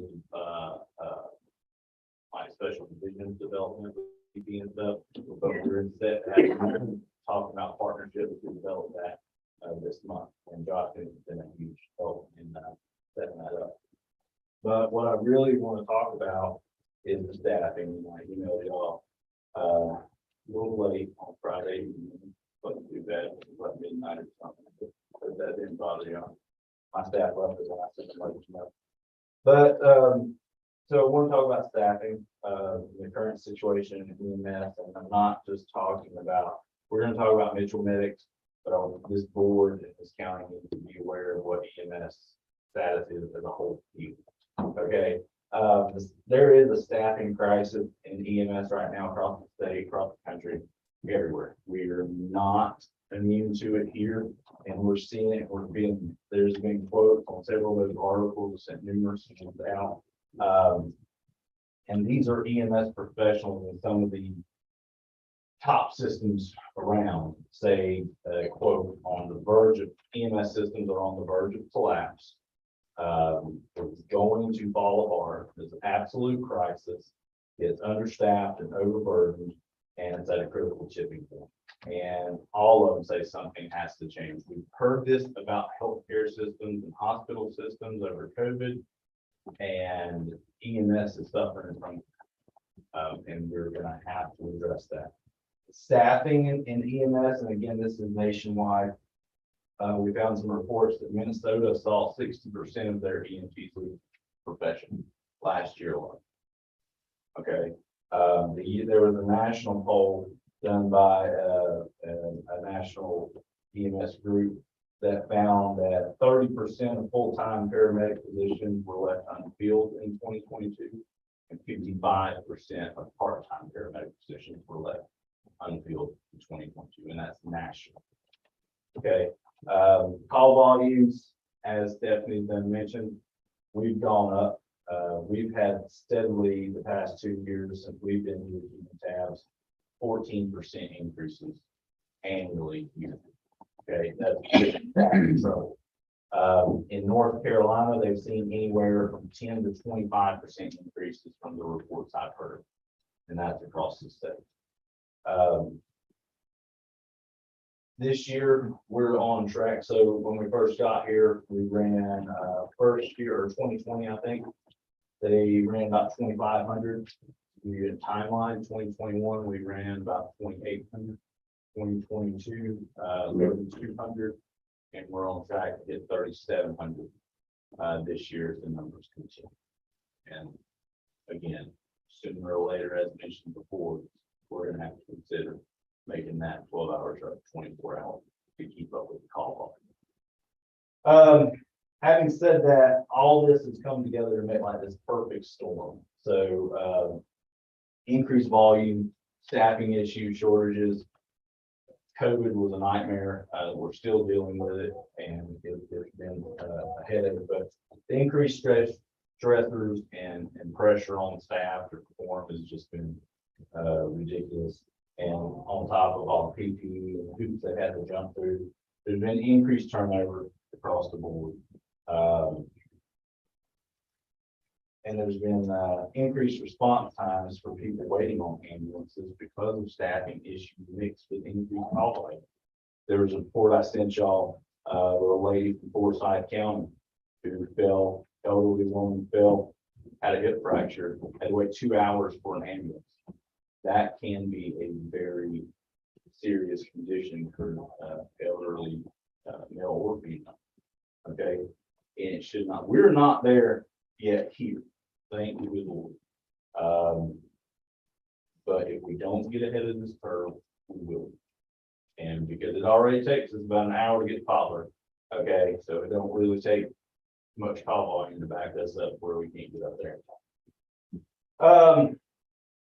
The risk of losing staff, all these things coming together, what they've been reporting is pay been a big issue. I'll tell you right now, I always fight for my team, people don't pay, but for the volume that we run, our team is very well compensated, and some of the people that we have pulled from other agencies have reciprocated that. Like, we're good. This county takes care of our paramedics, I think we should. But the burnout, so the EMS workers are exposed to increased stressors. A lot of these things, they hold on to them and don't realize it until it's too late. I mean, we have to see horrific things on a regular basis, but then we've got to push through them like other emergency services. They decrease sleep, long hours, prolonged time away from family, increased depression and suicide rates are prevalent in EMS. So that's honestly led to a lot of people where I'm getting reports from the state and other agencies across where people are just, they're going to other fields. They're just tired of not having the help and use from it. They don't want it anymore. It's a very rewarding field, but it also comes with that package. Any emergency services does. It's a lot to carry with it. Okay. So projections in that report that I also sent out. There was one report that showed 15, they're estimating that EMS staffing needs are going to go up 15–17% by 2030. That sounds like far off, but 7 years away. And up 15–17%, that goes in with our estimated annual call volume increase and the need to make that 1224. So it's coming, and it's coming soon. We saw during the beginning of COVID a big call drop, but ever since after that, the call volume has been steadily climbing, like we said, 10–25% annually, and it came back with a vengeance. And it's not just us, but I know dispatch, law enforcement, fire departments, we're all getting bigger. Unfortunately, the reports I'm getting in reading and listening to people that are well more connected than myself, it's going to get worse before you say. We're not on the positive side of this, unfortunately, and it has been getting worse for us as well. When I first started in EMS, and I think some of my colleagues can say the same, the average EMS career a decade or two ago was 5 years. That was it. That's as long as people lasted when they got out. Now, one of the latest reports that I also sent to y'all, they're estimating a full staff turnover every 3 to 4 years with the increase in rates and the turnover that we're seeing across the board across the country. So this is an issue. There has been a positive report of increased enrollment in paramedic courses, but it's going to take someone 1 or 2 years to get the paramedic certificate. This ain't a snap your fingers, go to a weekend class at the beach and come back with paramedic. It takes a while, and I say it's going to fly. So I looked at what other counties are doing. Other counties across the state have been giving pay. They've been addressing that because, some people start leaving somewhere, you throw money at them, trying to get them to stay. That's what people do.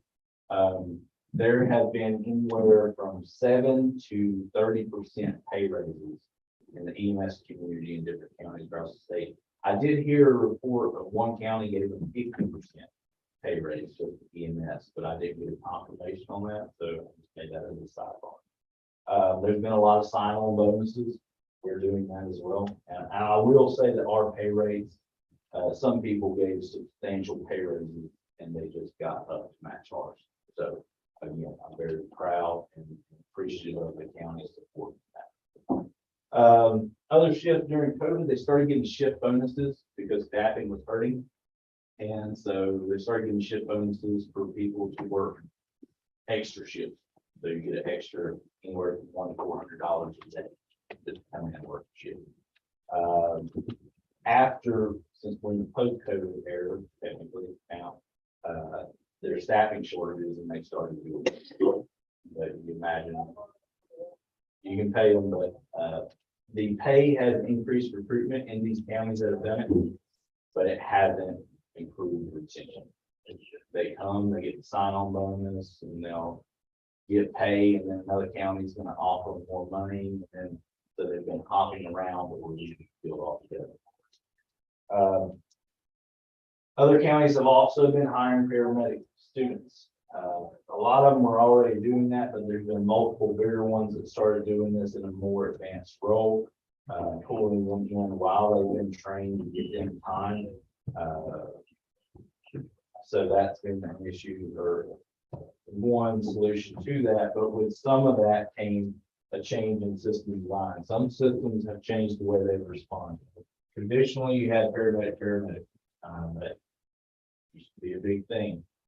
Now, I know when we first came in, that's our contract. And what was it?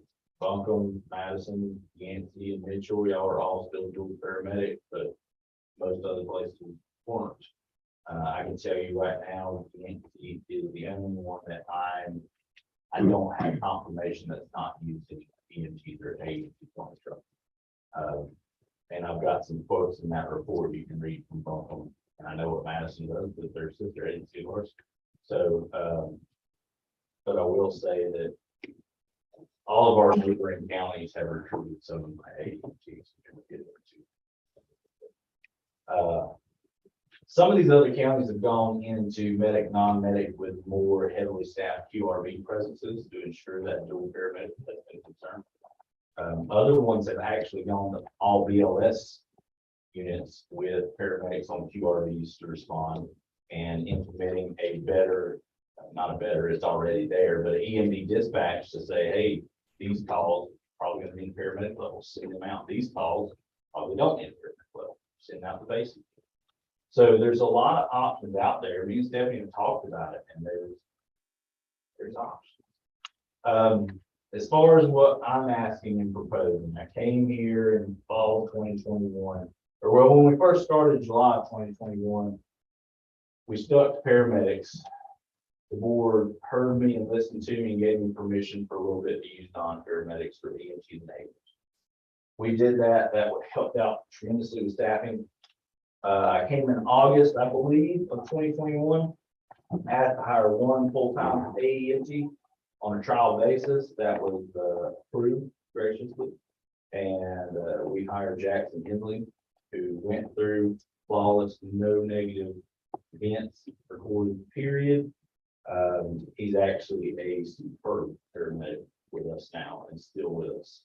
He passed his certification and everything. Oh, yeah, he did that. What was that, June, July of 2022?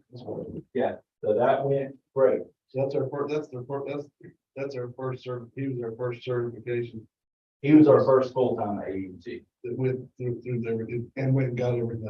Mhm. Gotcha. It went amazing. In June 2022, I came back, asked the board to consider 2 full-time AEMT spots. It got tabled. There was a request for some examples of other counties using similar systems. I sent that email out. It took me less than an hour to get a pager whole list. There's like everyone, I'll just say that. And so now I'm coming back again, asking for 2 full-time AEMT slots to use at my discretion, because currently we do have 4 full-time paramedic applications. So by the end of the month, we're gonna have 5 openings. Those 4 full-time people, I think the closest one is probably over 4 hours away. They're all gonna be relocations if they take it. And so I know not all of them are gonna take that. They might not all be the best fit, might not be the choices we want. That's just the name of the game.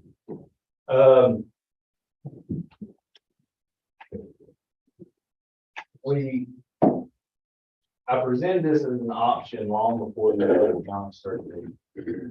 I was looking at the trends. We saw this coming. But if we keep dragging our feet, I'm afraid the staffing's gonna get worse. We have, I know for a fact that definitely three, I think four AEMTs with us have already been offered full-time jobs with other counties.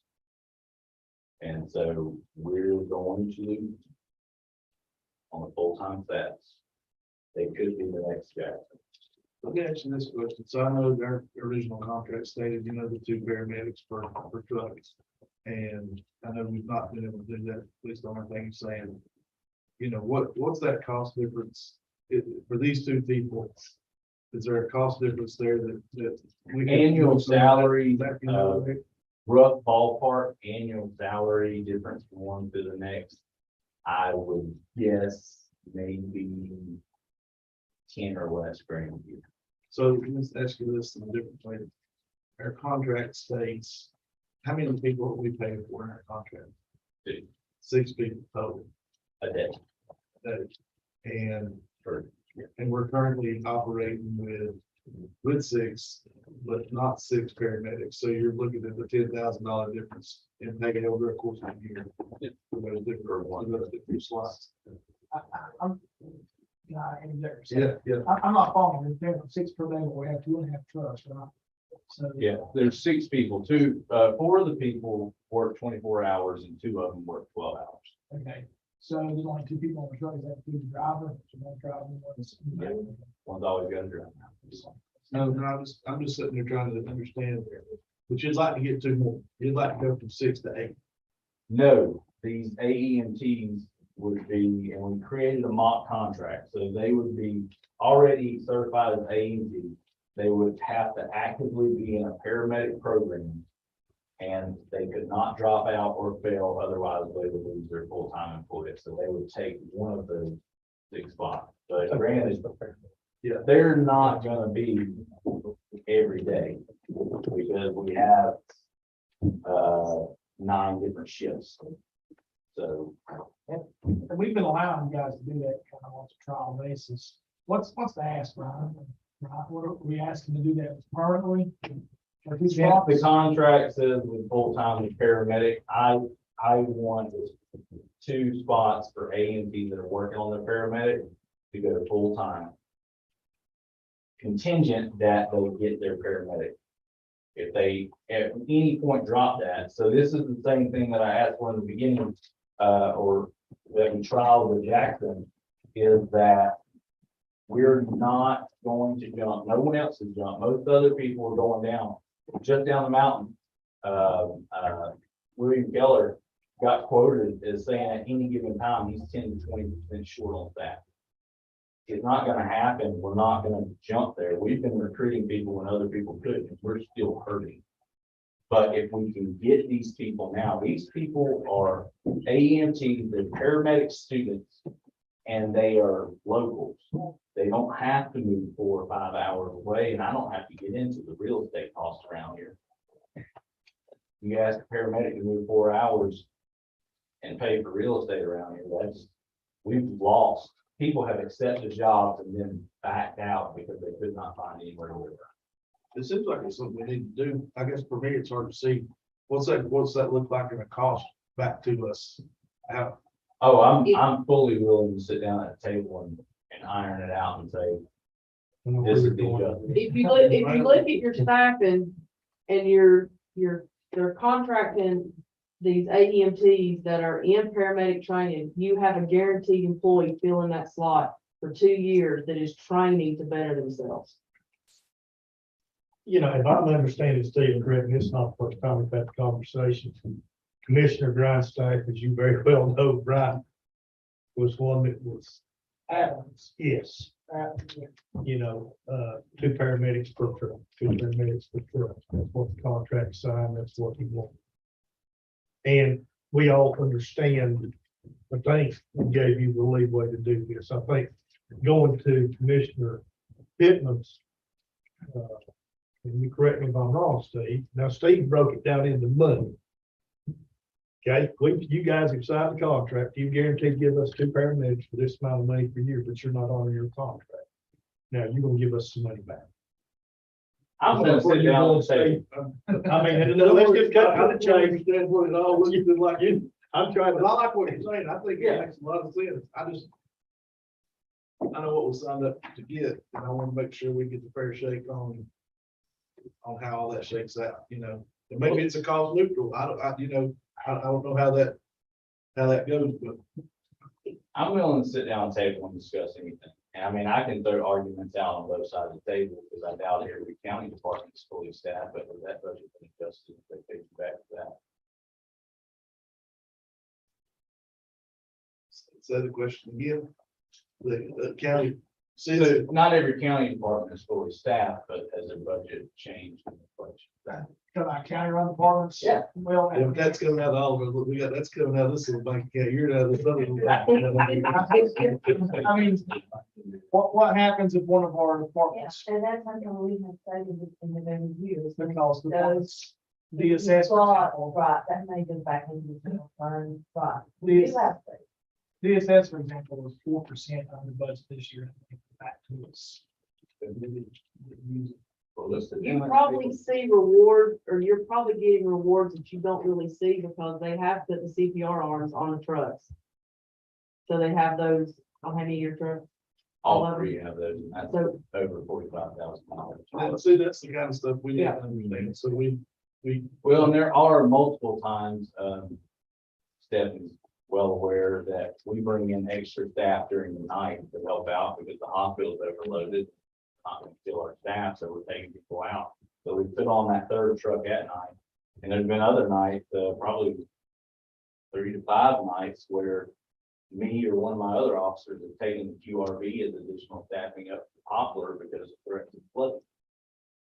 Can I just follow for a second? Yeah. Let's talk about the hospital. Oh, God.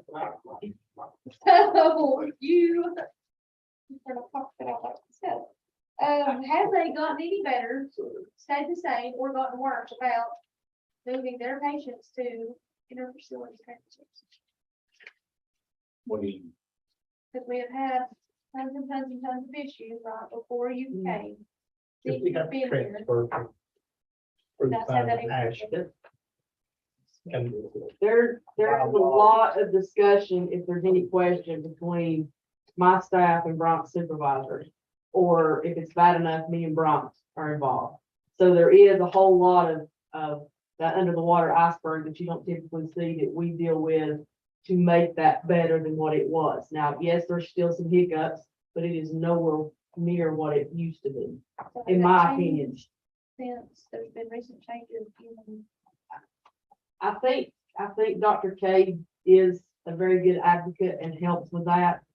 Our biggest issue now is not necessarily those lengthy transports as opposed to these transports back to Bryce Center and the Mitchell House that are absolutely killing these guys, doing 5 and 6 and 7 in a row. So it's, I mean, the dynamic has kind of changed. But, I mean, correct me if I'm wrong, go back to a school teacher, not a paramedic. Wouldn't those transports back to Brown Center be non-emergencies? Like, why would we ever need transporting? They are, but if If someone doesn't take them, then that's one less emergency department bed available for someone. But, I mean, the hospital patients, right, and the And they hospital should be. discharged. Legally, they're responsible for finding transport, but if we don't help out and do what we can, it's going to dam up, it's gonna bother. So what are they doing to remedy the situation? the hospital. That was It's be an attorney, that's a good line of question.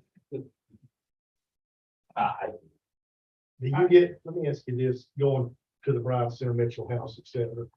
Can you guys as Mitchell Medics not bill separate for that, to that patient for insurance or Medicaid? I mean, help me out here. I'm not in your field. Yes, so if we have to transport someone, it doesn't, we transport them their insurance, because it's on board like there. Yes, we can do it. don't necessarily mean that they get paid. I understand, Yes, and I'm not And I don't want to turn this into a money issue. You know, we've been back and forth, right, for 2.5 years, 2 years, ever since you've been here, on certain things, typical deputy service. But, exactly.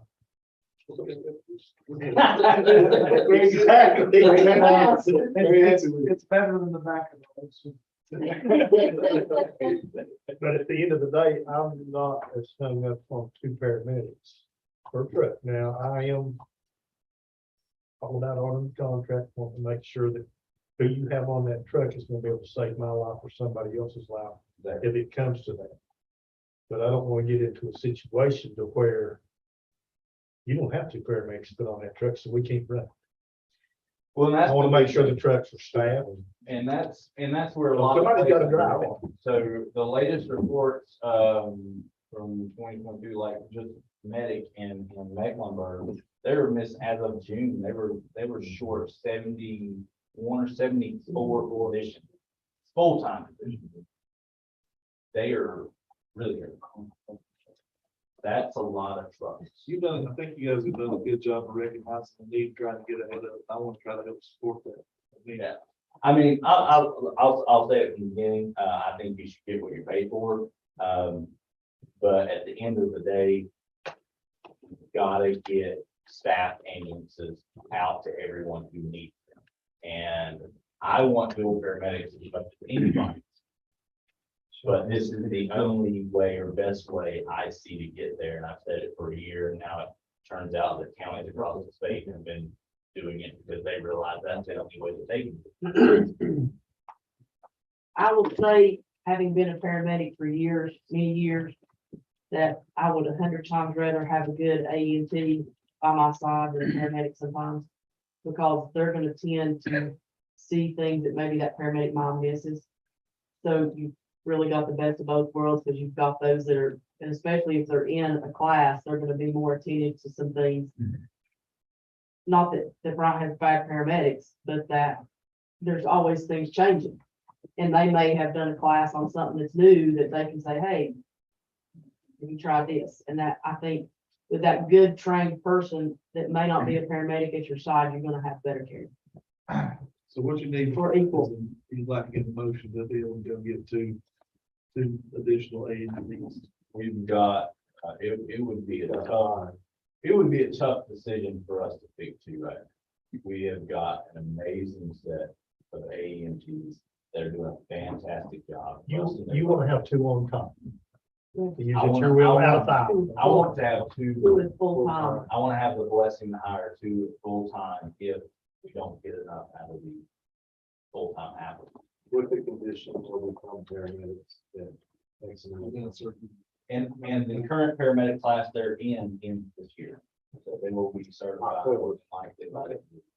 I will say that just the amount of training we do after, once for our entire staff, even these advanced EMTs and paramedics. And I'd be surprised if you could tell the difference between one of our advanced EMTs that works for us and a paramedic that come out to your house unless you need their ID badge. I mean, they're just, really, like she said, they're really good. Plus learn so I got the ghost of Commissioner Rice that's sitting next to me in my ear. Why is he so adamant that we have Family influence. to, I'm just gonna be blunt, honest, because I told y'all good better of your questions. There is constantly a challenge between this and the Western County. On our neighbor, there's this Yancey versus Mitchell, and they're still doing paramedics, but I'll tell you this, me and Stephanie just talked about this.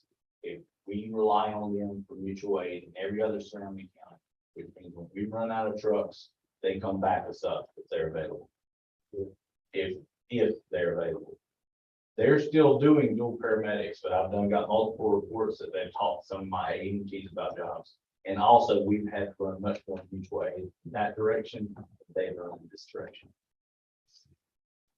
I know Vern was very adamant about the people of Mitchell County getting the best care. I mean, I think that was one of Vern's big, and I think we're getting people of Mitchell County their best care, going through this program and you know, in the current situation, so We've got a top-notch group. I'm super proud of it. So I'll entertain a motion if you guys want to table your talk about it the next meeting, what do you guys think? Would that put you in mind if we put it off the month? I want to hear from my medical director. Maybe what his thoughts are, on it. From medical director now, personally. And, I'm not gonna speak for him, but I know that he's opened up to allow AEMTs and chiefs to do the skills that they were trained to do, that they were allowed to do under the prior.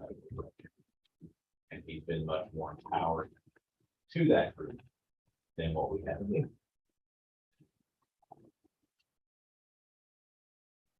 So it sounds like the board wants to smoke it over a little bit and try to get some information, is that what I'm hearing from you guys? I don't feel confident we'll leave. I mean, I'm good either way. I just want to make sure we have, Well, make sure we run 3 trucks, we're both run 3 trucks. exactly. Right. Here's one thing I want everyone to understand, is we're already working. The difference between y'all's approval tonight and not your approval means that we're investing in these local people trying to become paramedics, and they get benefits. They're already getting full-time hours. They're just not getting benefits. So really a no vote, that is the only difference there. You're not investing in these local people. Benefits piece of it's not that expensive, it's maybe some area for to add anybody to a county policy, right? No, but that's not on county. No, it's on their cost. Yeah. That's part of us getting more money. That's where you get your money back, Steve. See, I look at like this, doing that person who's working those full-time hours of the service are not giving them benefits. If it were one of our employees, you know, I they just could think have, so. like, I would have said you can't do that because you're working them full-time Yeah. and you're not giving them benefits. So, I mean, they're your employees, I'm sorry, Brian. Yeah, school teacher. They're your employees, what does that?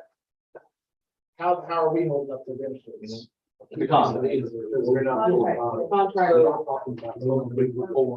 Anything branching from the contract, I'm gonna bring y'all forward. So, if you're working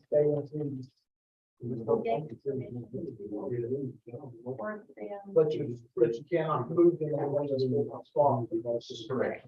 And they're getting job offers from other counties. So how many paramedic spots do you have open now? By the end of the month, as I said, there will be 5, But right now, this month, you have any of those? 3, 3, and so you can't fill them, so you're having to hire 4. AMTs, correct? To work. Well, they're in part-time On your capacity. own. You're hiring the AMTs as on a part-time level Yeah, but you work for to work in a 40-hour shift. Some of them do get over 40 hours. So we're not making a service to those guys. Yes. Local, and they're locals. I would entertain a motion to allow you to go ahead and do that. We get one here this evening. Well, I'll just go ahead and put a motion on the table to go ahead Motion and allow Bryant to work 2 advanced EMTs full-time, are working towards their paramedic.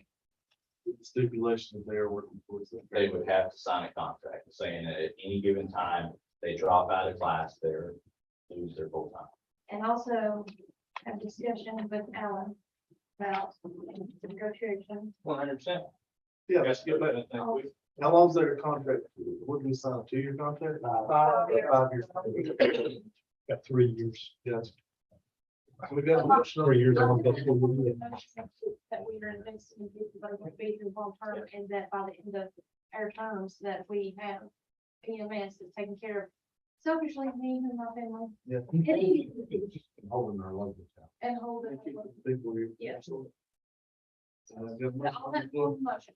I'll second. Have a- Got a second? Okay. All in favor? Terms indefinite to the end of the contract? I would say review every, Annually. yes. How long does it take to get through? He said October, I think is what he was saying. As they call it, zero to hero, can take 2 years. That means no, not even an EMT training. Yeah. You know, we need to have an update. My recommendation in this motion, we should have an update either in January, first meeting or second meeting from the director of Mitchell Medics on the current situation, current needs, et cetera, et cetera, et cetera. I got a motion and a second, all in favor, vote by the usual sign, with the stipulation. Think we're good? Birds, birds, goats. We're gonna say moment. Who's gonna say, Mitchell Memphis, Mitchell County? No, y'all, we negotiate. All right. I usually do want to make sure. Let's go We with only Louis. have like 1 or 2 trucks, and we need 3 trucks. I wanna know somebody's coming to help me, my family, somebody's having a heart attack down in Hoffman. My suggestion is gonna be, to Brian and to this board is, at budget time, if Brian needs to come, if that's the time we need to negotiate. I mean, I know you've got a contract for 5 years, but Yeah. if there's an issue about another 12 hours, or there's an issue about changing it, I mean, that's the time we really need to look at it, because that affects the dollars and like Steve said, once Brian and Alan sit down and look at the numbers and, you know, if there's a need to renegotiate that contract, Well, I think we need to. look at then there's nothing that says, and we'll refer to the attorney, but there's nothing to say that you can't renegotiate that contract before the end of that term if there's a need there. So I think that's something that budget time, you guys need to talk But about. take that suggestion, right, and, you know, give them Craig and the team and let's, and, you know, work with Alan and let's, you know, get some ideas on the table of where we're at and where we can go forward. I also, right, you know, when I was at the hospital, I was pretty thankful that Mitchell Medics showed up to transport us to Ashland. We actually weren't the ones going on the. Yeah, so, In the back of the sewer. he heard about it in the city. Thank you, Brian, appreciate it. Thank y'all for your support. Yes, sir, we appreciate it. I don't think we have any public comment this evening. Next item for discussion of gov deals. Resolution. So, Porter had brought forth a resolution to be read. And, approved by the board that solidifies, he worked for several other towns. And he, advised that we put that resolution in our meeting just to keep that option open and perfectly clean from the legal perspective, so it was. I've got it right here. Yeah, basically. We're extended lawyer ease out here on this, So I will read this resolution. This is, the board will need to vote to approve the order for the county to use deals to sell surplus property, so. State of North Carolina, County of Mitchell, resolution of the County of Mitchell Board of Commissioners authorizing the establishment of an electronic auction procedure, authorizing the use of existing private or public electronic auction services. Whereas the County of Mitchell from time to time has personal and real property which is no longer needed or required, and whereas North Carolina General Statute 160A-270 authorizes the Board of Commissioners to dispose of any real or personal property belonging to it according to the procedures prescribed in the chapters 168, Article 12. And whereas North Carolina General Statute 168-270, Part C provides that auctions of personal or real property may be conducted electronically if the county of Mitchell authorizes the establishment of an electronic auction procedure or authorizes the use of existing private or public electronic auction services. And whereas the auction website located at govdeals.com provides a venue for effectively and efficiently selling county property. And whereas North Carolina General Statute 168-270, Part C provides that notice of all electronic sales may be published solely by electronic means if that exclusive method of publication is approved by the governing board of the political subdivision. And whereas the County of Mitchell Board of Commissioners now desire to adopt procedures for the disposal and exchange surplus real property by electronic means, and for the exclusive method of publication also being electronic means. Therefore be it resolved by the Board of Commissioners of Mitchell County as follows.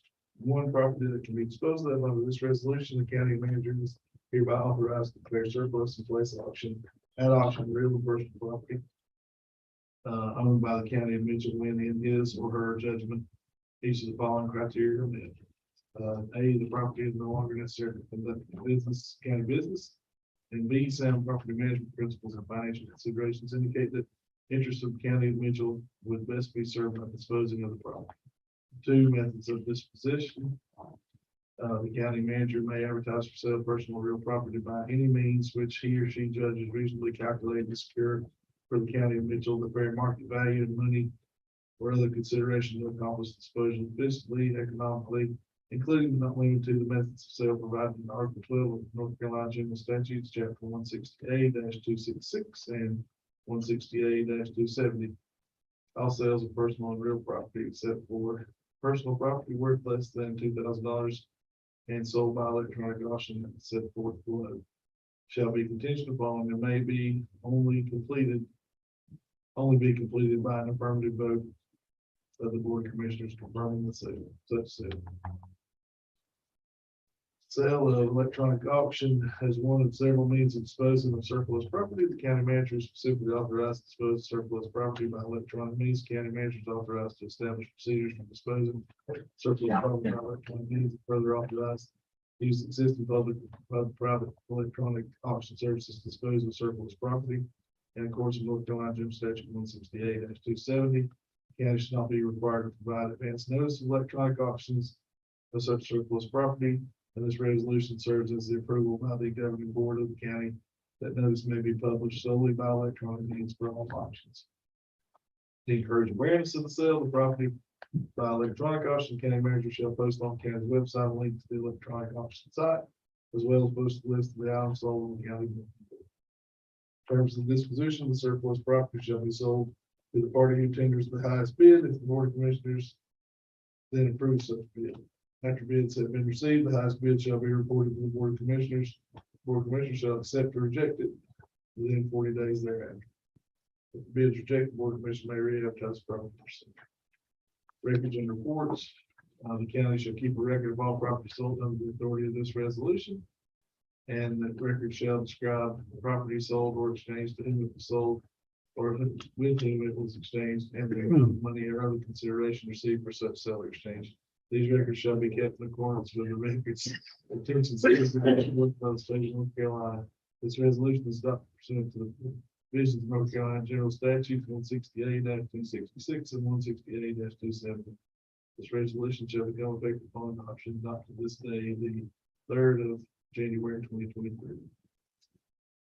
Since we're a lawyer, you guys need to get a clip for that for a man like myself. Now, you know that down about, to about 2 paragraphs. I bring in the part. Yeah, you tell 4 into it. That's lawful. I have a motion to approve the. You ready to move on? Yes. You glad to? No, no. Second. All in favor, vote for each side. Motion carries. Please don't Appreciate read. it. Please don't read. Next item on the list this evening is the Mitchell County Whammy Board member confirmations. I believe. So we need to vote to approve Morgan Sutter as the new Whammy board member who will replace Ted Hollis. Second. Can we require them to come and get one for the board? I've never heard from anybody. I'm planning to come. I could get Amy to come. We don't get planning to come. So we just have to.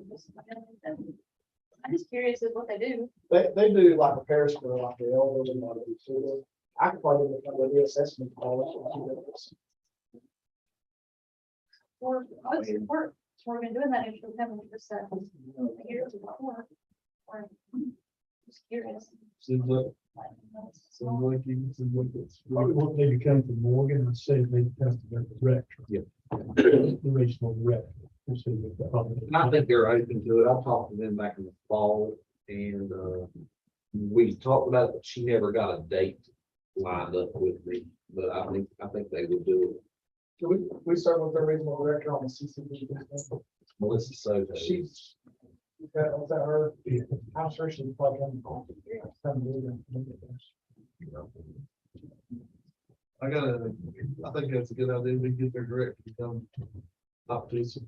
Sounds like you've already on that. So we got a motion and a second. All in favor, vote for the usual sign. Motion approved. Next item on the list is to rescind the state of emergency. We put the state of emergency in, puts from the line for the superpower or super cold streak. So that motion we rescind that state. So moved. Second. All in favor, vote for the usual sign. Motion carries. Last one, I believe was my. Miss Mavis. So that they just need some. All this is being transferred from the lottery funds for the school bill. And again, you're probably gonna get these probably every meeting. I will report that the last one that we did come in right after Christmas. We were concerned, and I know, Attorney Eggers was concerned about the time frame on that one. We did get it in under the time we were concerned. That was that 300. This is a small one, just $34,600 that they submitted, and actually it's for work that family has done and Seymour, I think. So this is a pretty small one. We can get this one approved. I would suspect that we're gonna have another one at the next meeting. I would think. You said we should have these every. I think you're gonna see them once or twice a month. And we'll submit them just as fast as you approve them, and we are sending the money just as soon as the state transfers it from the lottery funds to our court account, so. That motion to approve. Second. All in favor, vote for the usual sign. Motion carries. The motion to approve the consent agenda this evening. Second. Second. All in favor, vote for the usual sign. With the question for verification for Commissioner Harder. Discoveries, when we discover, maybe that means we get extra Right, money to wreck. right. Discoveries are, extra thick, but lots of cases, they've been releases or something, sometimes they've been releases, so we've released a portion of it, and then we've had to rediscover a portion of it at some point in time. So in other words, all of them, when you see a discovery, don't automatically assume that is a discovery, but there could have been a release that could have went along with that. So that may not, I don't know, that's kind of confusing, but yeah, No, discovery is. an the easiest way to additional- say it is we get money back, and I was going through some of these. And we could change it to we've discovered. And Yeah. most of these come from Yeah. the 47,000. audit that TMA does for us. They go in and audit the business personals, and that's where you're getting a lot of the discoveries this month is from business personal audit that was done. So yes, these will be additional 100%, but Let's talk about sometimes you can have a discovery. $40,000. Mhm. Well, yeah. It's good. Yeah. It's It's been released. right. It's right. So I think we have a motion. I have a motion. Yeah. Then we have a second, all in favor, vote for the usual sign. Approval of the consent agenda. Next on the list is finance officer's report. I don't have a lot, but I do have a couple. And it being the first working day of the month, And we had lots of meetings today and the bank statements that came in for late section. I'm going to forego finance reports. I'll get those ready in the next few days and email those out to you. If you have any questions, I'll be glad to answer those. We are at the midpoint. We're 6 months into this budget, so we're halfway through this year. Just keep that kind of in mind. One thing that we did do that you're going to see coming out is the proposal, the RFP for an auditor is going to hit the paper tomorrow. It will hit our website tomorrow. And what we did was we were a little bit proactive because my concern is not being able to get a lot of attention just by putting it in the local paper. We did survey and made a list of the surrounding counties and we come up with 7 audit firms that are kind of audit Western North Carolina, and we hand mailed or emailed the information with the proposal to those auditors. My concern is finding one that I did put it in my cover letter to be that, you know, they were selected because they already audited a rural Western North Carolina county. And I know it's going to be hard to find someone who's interested in our location and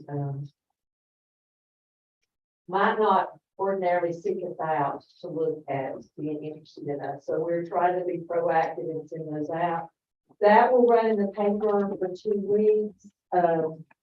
Once we get those proposals back, we'll bring those to you for your review. And we'll look at them and discuss them and make a selection. The same thing's gonna go with the Travel and Tourism Board. They have to also have an auditor and their ad's gonna go out in the paper tomorrow too. You're gonna see 2 ads for 2 different, and it will go on our webpage as well. And we also send that out to local auditors because TDA doesn't have the same requirements that the county does. So we have a broader range of people to look at. And that ad is only going to run for 1 week because I mean, that's a pretty small request. I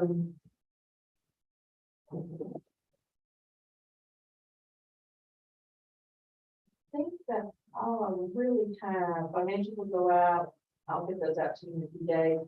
We may look at doing a small budget amendment mid-month. I'll look and see if I've got enough items that we'll look at, because we've had a couple of programs and things. So we'll see if we want to go ahead and do a small one, but we're looking really good. But I'll get you those out in a few days. Any questions about anything else? We don't talk about that. Okay. Thank you, Mose. Wow, thank you. County Yes, thank you, Sheriff. So as Mavis alluded to, we are doing some email migration from our traditional .org site to the correct .gov site. So we've been working with our internet folks, BCTI, and they've really helped us in the migration. We also have David Bennett working on the website, and right now there could be some intermittent issues with your email and with your websites. So every one of the commission board now has a website that following the app part in your email is now mitchellnc.gov. Stephanie, some of our Mitchell County NC.gov. So you now have a .gov, yes, on your email, but the .org, your old email, we are keeping alive for 2 years. You're going to continue to get email of that for 2 years. We will be phasing out from that in 2 years, but there's a lot of projects we got with that email on there, so we want to make sure that's kept safe. A problem, and I'm talking a lot to our county departments and the citizens who may be trying to get a hold of us in this county manager report. If we reply to you and your server has some restrictions and the email's not on the safe list, when you reply to an email, it's automatically now defaulting to your new .gov. So when someone sends you an email, it's not going to be .org, it'll be .gov that the reply is coming from. So therefore, you might not get our email, Brian. So if you start seeing some, if you start feeling like you should get an email or something, maybe give us a call if you, or look at your server settings and make sure your emails are correct.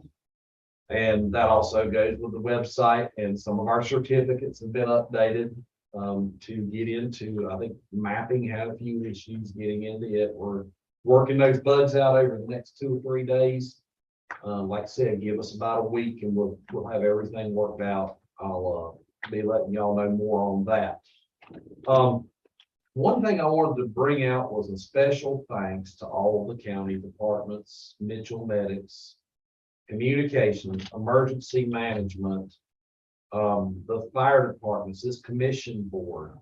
When we had this hard winter freeze down into the -7 with wind chill of -40 over the Christmas weekend, we had 1,500 folks out of power. Law enforcement, that's another one that stepped right in. A lot of Donald's crew was out there doing a lot of work with that. So here's what happened.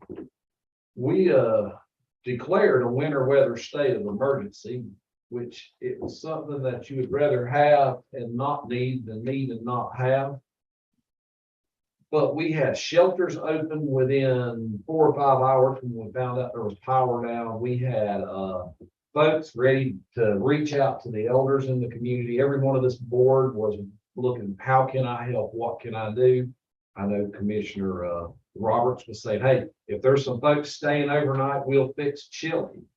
And that family, I think they won the Mountaineer Festival chili cook-off and cornbread. And I said, don't do that. You'll have a bunch of people wanting to use shelter. So it's my backfire, but he said, bring them on. Well, anyways, I just wanted to send a shout out to everybody out here that was just so willing to jump out there on Christmas weekend, get them folks pipes freezing. Like I said, we provided a overnight shelters and warming stations. A lot of them weren't used, but like I said, this group sprung into action, and I'm very proud of what they did and what I've seen as a new county manager. One thing that I was working through peer review, and so we were doing peer review, and I've been going to them with our new medical director and assistant medical director. Always a good group out there, but we were talking about Narcan and the lack thereof heading into the Christmas season. So it was suggested that we look into finding more Narcan. And so by a special thanks to Via Health, they came through and gave us 48 Narcans, of which we're putting 24 of them in an emergency supply if we get low, and 24 of them went to the sheriff's department. So in a sad manner, we got 48 Narcan for the holiday season. And the holiday seasons when, unfortunately, not laughingly, you might need them. I know if I was ever going to be addicted, that might be the time after you run through all the family get-togethers and the progress reports and all that. So anyways, thanks to my. Yes, I'm still on the line. So anyways, I just wanted to say thanks to our community. And that concludes the county manager. No, we're asleep after I read that big long. Yeah, you rolled them out right there, yeah. No need for a closed session tonight. Board comments, Mr. Hardy. Hey, Greg, to get back to swing of things, one thing I'd like for the board to consider, in the past, we individually and then as a group of commissioners set goals. And we got them different categories that we want. I'd like for us to revisit our prior goals, see what we did not add that to the list that maybe we're looking for. Yeah, and I'll say one thing here, I'm very proud of the work that this board's done. Clayton, you weren't here yet, Mr. Grindstaff was. We set some very high lofty goals that probably seem very unreachable, especially as quick as we pull them off. So I'm very proud of the whole administration, building, everybody that worked together. This involved former county manager Tim Green, who got the ball rolling with the new law enforcement center, trying to get us money for that. So guys, I just want to say, I tip my hat to y'all. Very proud of what we've got done. And we got some more work to do, I'd say the biggest thing on our radar, maybe not immediately, but in the very near future, is a plan for the Bowman property and, how that's going to be incorporated into county government, into town. So, that's it, Chairman Pittman. If we want to say second week meeting in February, let's bring our goals together and share them, and then if you want to do it earlier, whatever you guys think. That's just my opinion. I think it probably worked pretty good with that second week, February. I think it'd quite a chance to, I know you may have some new visions, so. Does that work for you guys? Yeah, second meeting. Meeting, I said probably second week, second meeting. Yeah. I think that makes. Does anybody have a original guys? Okay. Thank you, Holly. I figured you would. Yeah, organized. Commissioner Rob? I don't have a whole lot to say. I just say, I appreciate you all, taking me under your wing, I guess, and give me an opportunity to learn, because there is a lot of things going on, a lot of things were going on when I come in this position. And so, it's kind of overwhelming at times to kind of see and hear things that are going on.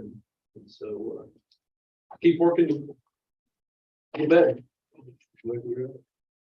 Glad to have you. Mr. Pitt? I'd just like to say to those watching at 9:30 tonight, that our DSS meeting wasn't live streamed, we had an issue with our streaming accounts. But during that meeting, our director, Andy Boone, wanted to express her gratitude, our gratitude, for Sabelco for a $2,000 donation to meet the need of our elderly PPS consumers. So thank you, Sabelco. We really appreciate that. Commissioner Matt? A few things. So I do want to probably thank Wendy, our lady over DSS, for actively reaching out to the state to obtain more funds for our elderly population when it comes to living assistance. I think she made a huge difference, having those conversations, and so hopefully we can get some more assistance out there for them.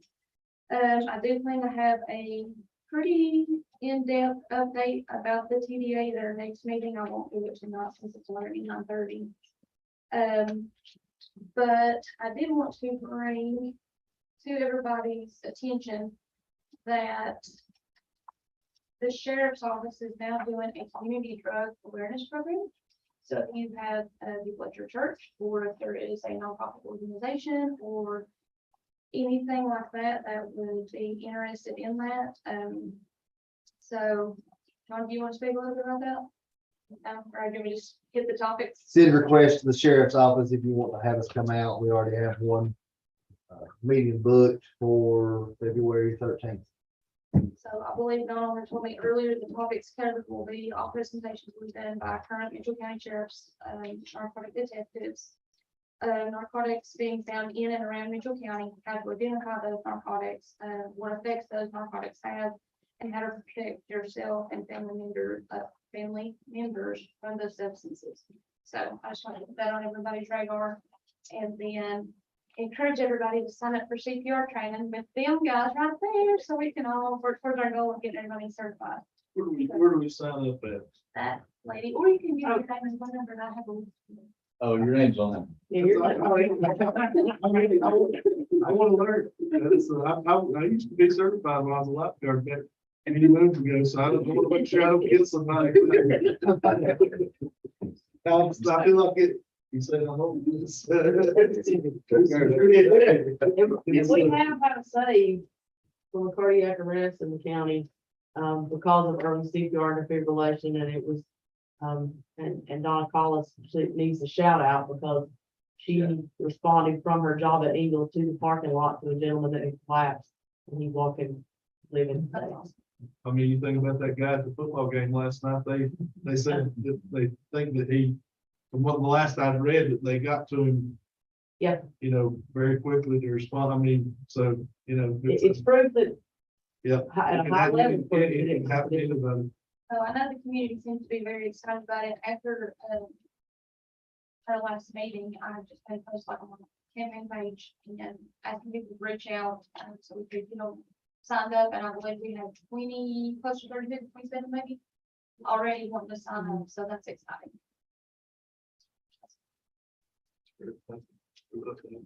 I'll get my daughter and my wife on there with me too. So we all need to, everybody needs to know. But I just want to say, I know we've been here a long time, so I'll make it quick, but I just want to say, it's awesome to see you guys here. I mean, I know it's long meetings, but everybody in this room cares about Mitchell County. Everybody in this room works hard to get Mitchell County to the best place it can be. I mean, just with that, I was thinking about, we had the issue with, trying to get this state of emergency. While I was getting ready to head to Charlotte, and I'm like, oh gosh, I need to do this. Alan said, hey, I'm off, but I'll meet you at Marion. I'll see you, so he meets me at the bottom of the mountain. We sign it on the side of my car and everything rolls on. Same thing with Mavis. I mean, she's calling me to say, hey, need this, do this. We can, but it's all those little things that people take for granted that make this place run as good as it does, and really appreciate it. Matt, it's great to have you here. We didn't have a presence for a pretty good while, so it feels good to see, getting that collaboration going. So, means a lot. But that's all I got. So, one question before I forget, is the meeting, the foundation meeting, is it Tuesday? It's Tuesday at noon, Tuesday, January 10th, noon, chamber office. Yeah. Perfect. Just make sure I get that locked in, so I'll be there. Do I have a motion to adjourn? So moved. Second.